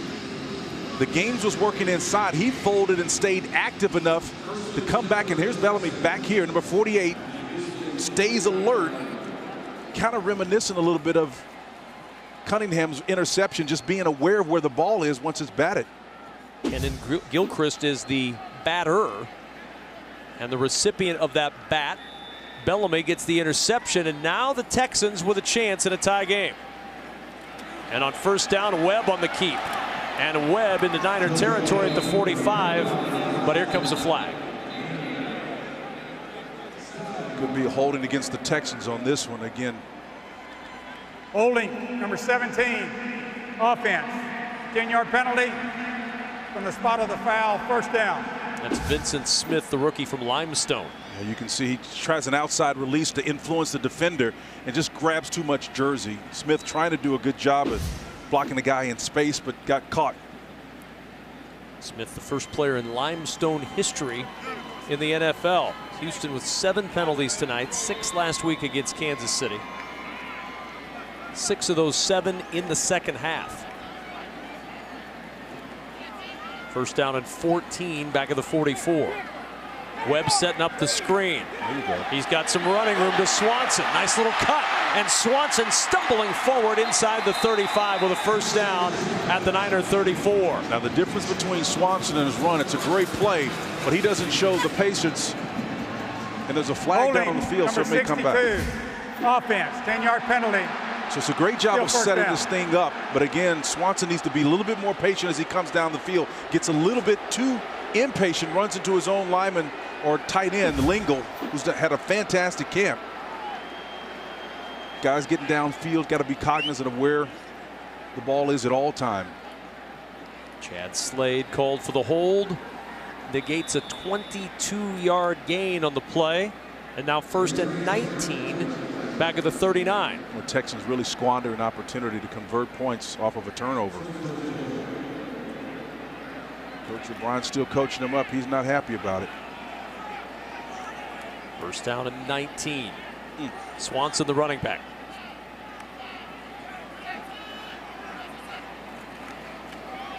Delayed handoff to Swanson, who takes it to the 40, a gain of 1. You know, a lot of times, and a lot of good football being played on both sides earlier on in the first quarters. But we talked yesterday with Coach Bill O'Brien about pace and tempo using as a tactical advantage. The reason why you don't do it in situations like this, although they have paced it up a little bit, you're not sure about assignments and what guys are responsible for. Good block. Braxton Miller with a little crease, and Miller pushing the ball just across the midfield stripe. A wham screen there. Again, you saw this twice tonight. Those types of plays for Braxton Miller, consistent with what you see on the collegiate level. It's just designed to get the ball in space against a guy that's talented. Really hadn't paid that off in the aggregate in terms of being a former quarterback who's supposed to have a big enough body as a slot player to really take apart secondaries. As a former quarterback, you should have a really good understanding of what coverage is trying to do to you. Two-time Big Ten Offensive Player of the Year at quarterback for Ohio State. Webb looking for Miller again, almost intercepted. The adjustment made by McFadden, and he nearly had the pick working against Braxton Miller. And again, the squandered opportunity. Listen, I'm not so sure if it's Joe Webb's fault or not, but Braxton Miller looked to me like he was not engaged on the back end of this. He goes down, the ball is thrown, and it's to the back shoulder. Should he be looking for it? I don't know. It's a poorly probably thrown pass, but Braxton Miller, no, that's on Webb. That's clearly on Webb. Shane Leckler back out to punt. James back deep. And James will call for the fair catch, makes it inside the 10-yard line. 5:40 remaining in this fourth quarter. We're still tied 10 apiece. 5:40 remaining in the fourth. San Francisco and Houston tied up at 10 apiece. Nick Mullins, third quarterback for the Niners, to work deep in their own end at the 8-yard line. Mullins on first down on the slant finds Aaron Burbridge, and Burbridge upended just shy of the 25-yard line, but a first down for San Francisco. Former Michigan State Spartan picks up 16. Chachari there on the stop. A nice job of open field tackle, but man, I'm telling you, the Texans had a lot of bodies around the ball, but the speed at which the receiver got that one and started hightailing it, he's trying to make a play. First down and 10 at the 24. Jeff Wilson Jr., the rookie from North Texas, in the backfield. Motion across from Ross Dwelly. Three-step drop. It's Dwelly with the catch, and Dwelly dropped at the 32-yard line. The tackle made by Kenan Gilchrist. 2 yards shy of the first down. Gilchrist made a great play, but I love the flex when they swap responsibilities. When a tight end comes off the ball, a receiver goes on the ball, a natural rub is going to typically happen, and so the linebackers have got to be aware when that does happen.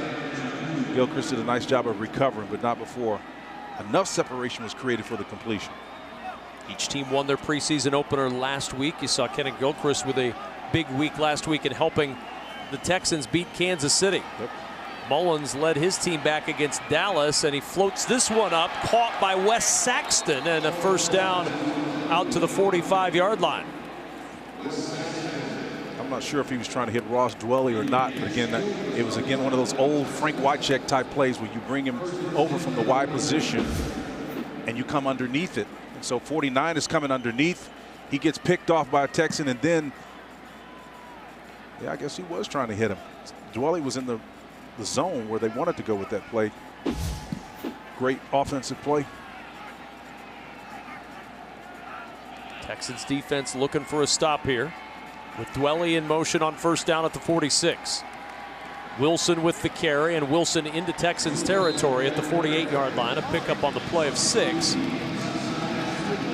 with 3:20 remaining in the fourth, the Niners. Tempo. They're playing with a little tempo. I don't know if they're huddling up fully, but looks like they're playing with a little bit more tension. They're going to huddle up now. Second down and 4. There's a matchup there, young and old, or Shanahan.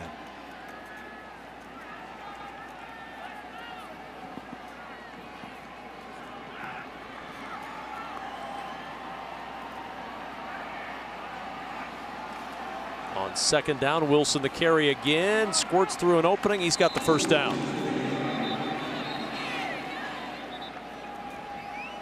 Getting a little chippy out there right now. And the difficulty is on the defense is you allow them to run the clock out a little bit, set up for perhaps a game-winning field goal. Last week's game, I think, a little easier to find a bevy of positives if you're Bill O'Brien about your team. There's been so many penalties tonight and some ups and downs, some fits and starts. And I don't think quarterback play has been what it needed to be, particularly from Joe Webb. I think he's going to be disappointed a little bit. Deshaun Watson was excellent in his only play of the night. His only series is Jeff Wilson with the catch and a first down to the 32-yard line. And that takes us to the 2-minute warning. This is the 2-minute warning. Texans got a stop late last week to secure the win. Can they come up with another late stop? Time, partner, to announce the winner of your votes for the Mattress Firm's Rising Star. It's going to be Bruce Ellington. It was hard to get at this one. Great day. 4 catches, 50 yards, 1 touchdown. The former 49er showed up with a little attitude. Want to get back at his old team. Number 4 put it on the numbers there. Go to abc13.com and enter for your chance to win 2 tickets, parking and pregame sideline passes for the September 23rd Liberty Whiteout game. Good luck, everybody. And Bruce Ellington, the name to enter. Mattress Firm Rising Star. And that offense, the number 1 offense, was out there for essentially 1 series tonight. Marched down the field, scored a touchdown. Now the defense is going to have to chum up with a stop as the Niners are driving on that Texan defense. Wilson takes it inside the 30-yard line and a timeout. The first charge timeout. Houston taking timeout. their timeouts on defense now to try to preserve a little time in case they need to come back or to try to win it if they can get the stop here. Visit the Houston Texans team shop in Bud Light Plaza at NRG Stadium for the largest variety of Texans merchandise in Houston. Open Monday through Saturday, 10 a.m. to 5:30 p.m. and shop our official online store anytime at shop.houstontexans.com. It's preseason, but given the way your offense has played in the second half, particularly in the fourth quarter, do you try to get more aggressive? It doesn't look like it. 1, 2, 3, 4, 5. You got 5-minute rush. They're coming. Wilson the carry again. He's down to the 27-yard line. Another timeout taken by Bill O'Brien. 1 to go. Charge timeout, Houston. 30-second timeout. 1:49 to play in the fourth. This situational football, he's playing it like he would in a midseason situation. This is a good opportunity to coach from this. Romeo Crennel is going to coach it hard too. We saw it last week in Kansas City. The excitement Romeo Crennel showed when the Texans got that stop on the goal line on 4th and goal to preserve the 17-10 win. He was fired up. That same defense, for the most part, trying to come up with a stop here and at least hold the 49ers to a field goal try.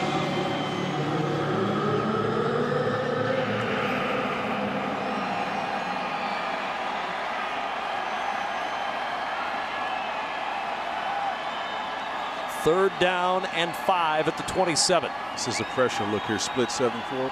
Yep. Wilson the carry, and Wilson stopped just short of the first down. Timeout Texans. Their final timeout. 4th and 1 timeout, for San Francisco. 30-second timeout. Well, here's the look. Texans showing pressure with an edge rusher off the side and just a little underneath handoff, trying to get to that line, and Texans deny him the opportunity, so it's 4th down. Good play by Brian Peters. We've said that before. Not only in this preseason, but over the course of the last few years, he's made some big plays. Yeah, usually on special teams is where he's made his mark, but from scrimmage late in the game like this in the preseason, looking for impact as well. And now Robbie Gould will come on, try to give the 49ers the lead. 145 points for Robbie Gould last year. A career high, his career long 58 yards. This one from 41.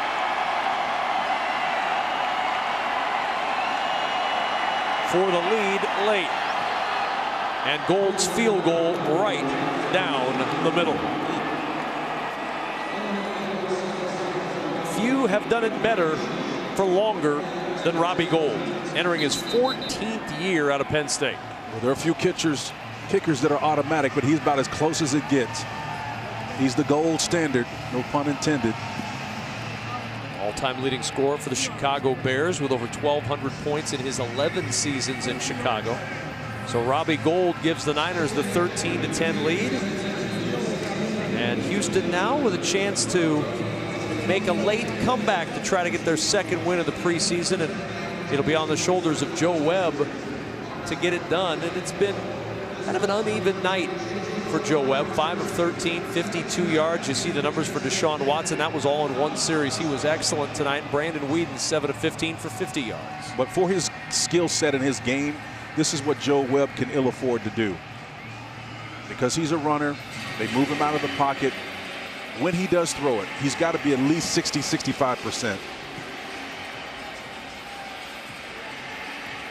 Quan Bray back deep.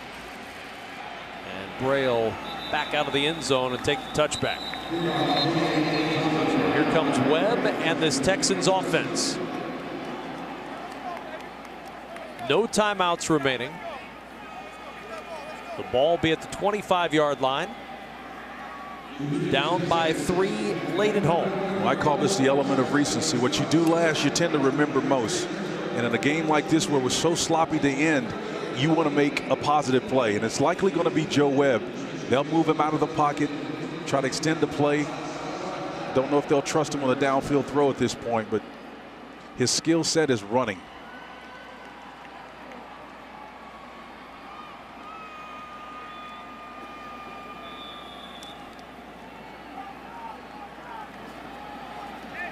He's got Tyler Irvin in the backfield with him. Braxton Miller to the bottom of the screen. Quan Bray and Vincent Smith to the top. On first down, Webb with time over the middle. Braxton Miller with a catch.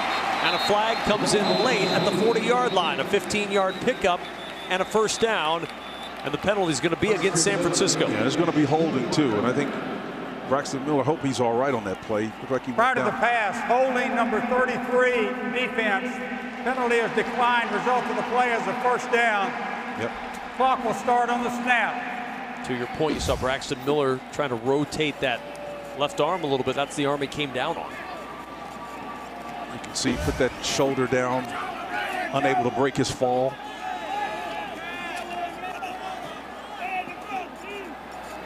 From the 40-yard line, first down. Webb to the air again, and a flag comes in. He was looking for Vincent Smith, who was on the turf, and a flag is thrown. It'll be a hold against the Niners. They're going to flag their way down to get the field goal position. Prior to the pass, holding number 30 defense. 5-yard penalty from the previous spot. First down. 15 penalties for 140 yards against the Niners tonight. And Tavis Powell, number 30, he's the one that's playing a LaBelle technique. Vince Smith, he goes inside and then maybe just a little bit contact before then, but it wasn't much. But again, they're going to be enforcing significantly a point of emphasis. The 15 penalties tonight for 140 yards, that being the latest, is untenable. Pressure coming. Webb has time, finds Steven Anderson, and Anderson lunging forward close to the first down. First catch for Anderson tonight. Well, Mr. Anderson, he had one sure catch, perhaps for a touchdown last week. He just dropped it, trying to quit and atone for himself. Webb, pass deflected. Quan Bray is still there to make the catch. And a first down at the 41. Wow. You see if Quan catches this ball, he gets his hand. Yeah, he caught that cleanly, didn't he? I think he catches that ball. It rolled up his arm. Yeah. He cradled it nicely. No challenge. 40 seconds and counting. Pressure up the middle. Webb on the run. He'll throw this one away. Once that pressure popped free, no chance to do anything with it. It was Pita Taumoepenu who was in the middle there, and once Taumoepenu came through, Webb just got rid of that one.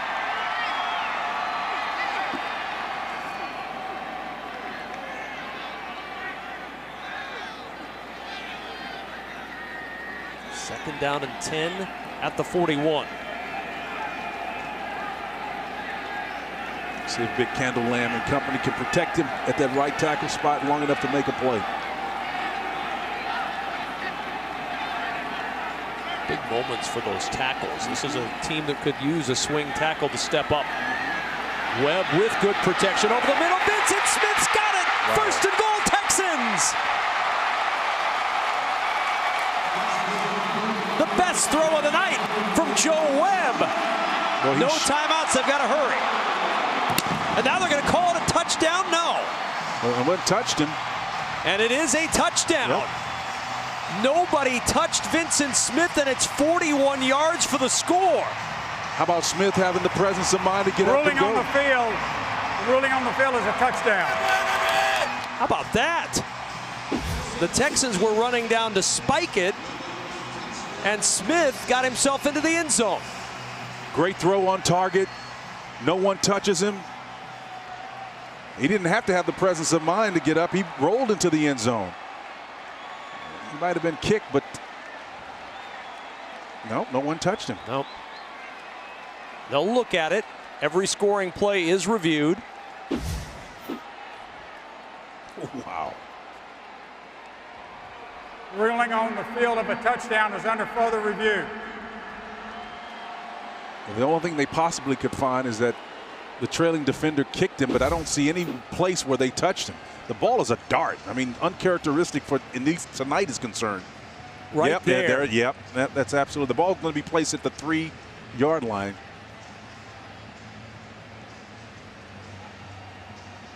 Smith was kicked and touched prior to rolling in.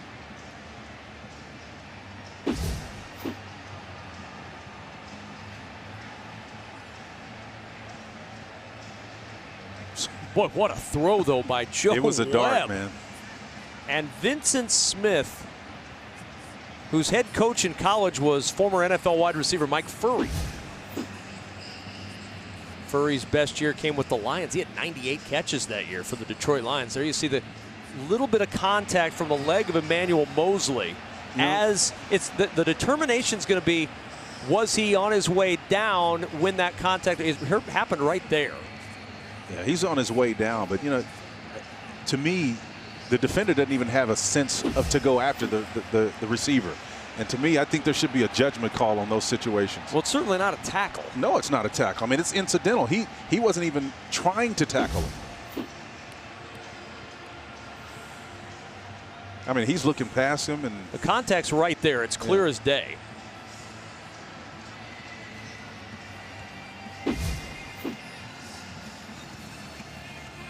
Walt Anderson looking at this one again with the replay officials. And here comes the ruling from our referee. It's going to be on about the 3. After reviewing the play, the ruling of a touchdown stands. Wow. Please put 27 seconds on the game clock. 27 seconds on the game clock. How about that? I'll take it, but I didn't think they had discretion if he was touched, but I agree with the rule. Kyle's saying, well, you touched him, didn't he? So not confirmed, it stands, but the Texans don't care because that gives the Texans the lead right. And maybe the win.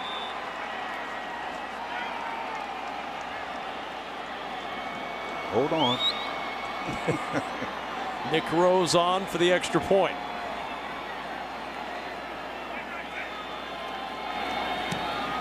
And Rose's extra point is no good. Nick Rose signed this week after Kaimi Fairbairn was dinged up. And Rose misses the extra point that would have iced this game. So there's still a chance for the 49ers. And in talking to Bill O'Brien yesterday, you didn't get the impression that Fairbairn's job was in jeopardy at all, but here's the touchdown once again, and the ball is thrown on a dart. It was just a great back shoulder throw between coverage. Vincent had an opportunity to roll in and for the score. That's outstanding presence of mind. But Mosley didn't even sense awareness that he had an opportunity to tackle the guy or needed to. The problem for Vincent Smith, if there was one, was that everybody thought the ball was down around the 3-yard line, so he just flipped the ball to the official. No celebration until later. You get to celebrate your first NFL touchdown even in a preseason game. Amazing.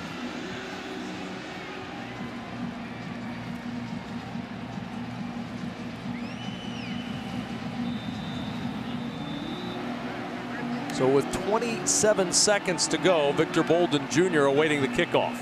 Let's see if they sky this kick. He drives it out.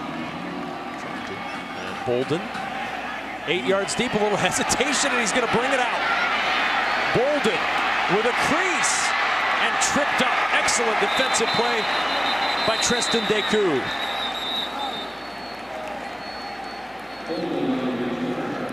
And Josh Thornton limping towards the sideline for the Texans, and he's down. Oregon State representing Treston Deku with a nice open field tackle, saving the day. Outstanding. Tackles his former Beaver teammate in Victor Bolden Jr. as Thornton being tended to by the training staff. Last week's hero in the save against the Chiefs.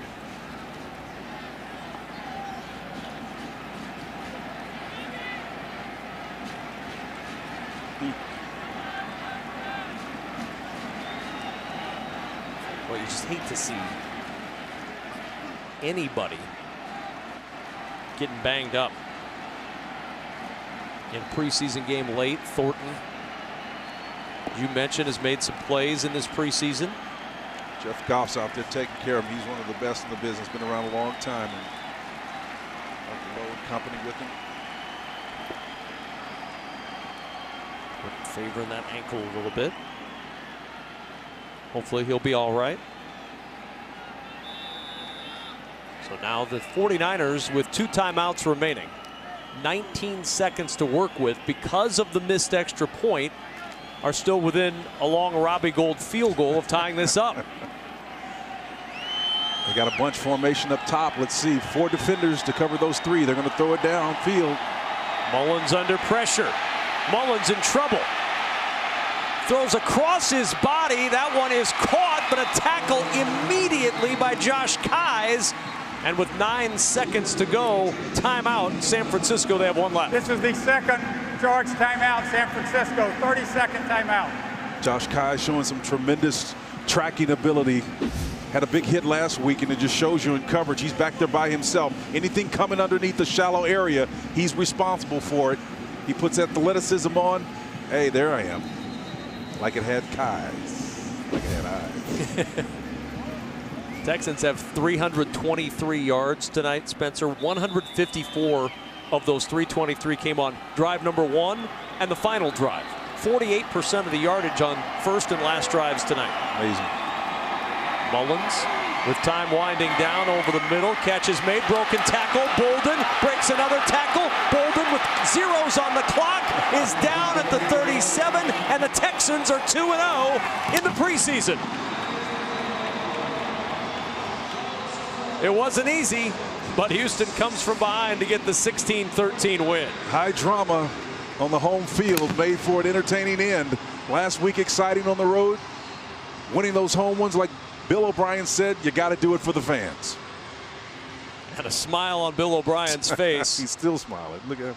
After the 16-13 win. He told us yesterday, look, we want to win this game. We want to play hard and we want to win. He said they played hard through the first half. And they walk off the field winners, 16-13 over San Francisco. Well, again, it comes back to the element of recency. As we watch J.J. Watt, it comes back to Joe Webb hitting that pass that led to the touchdown. That to me was the vindicated piece. The last thing he does gives Bill O'Brien some hope that they can build on the positive, because otherwise it wasn't a great throwing day for number 5. Now, don't forget to join us on these same stations next Saturday afternoon at 3 p.m. Central when the Houston Texans continue their 2018 NFL preseason on the road against the Los Angeles Rams. For Spencer Tillman,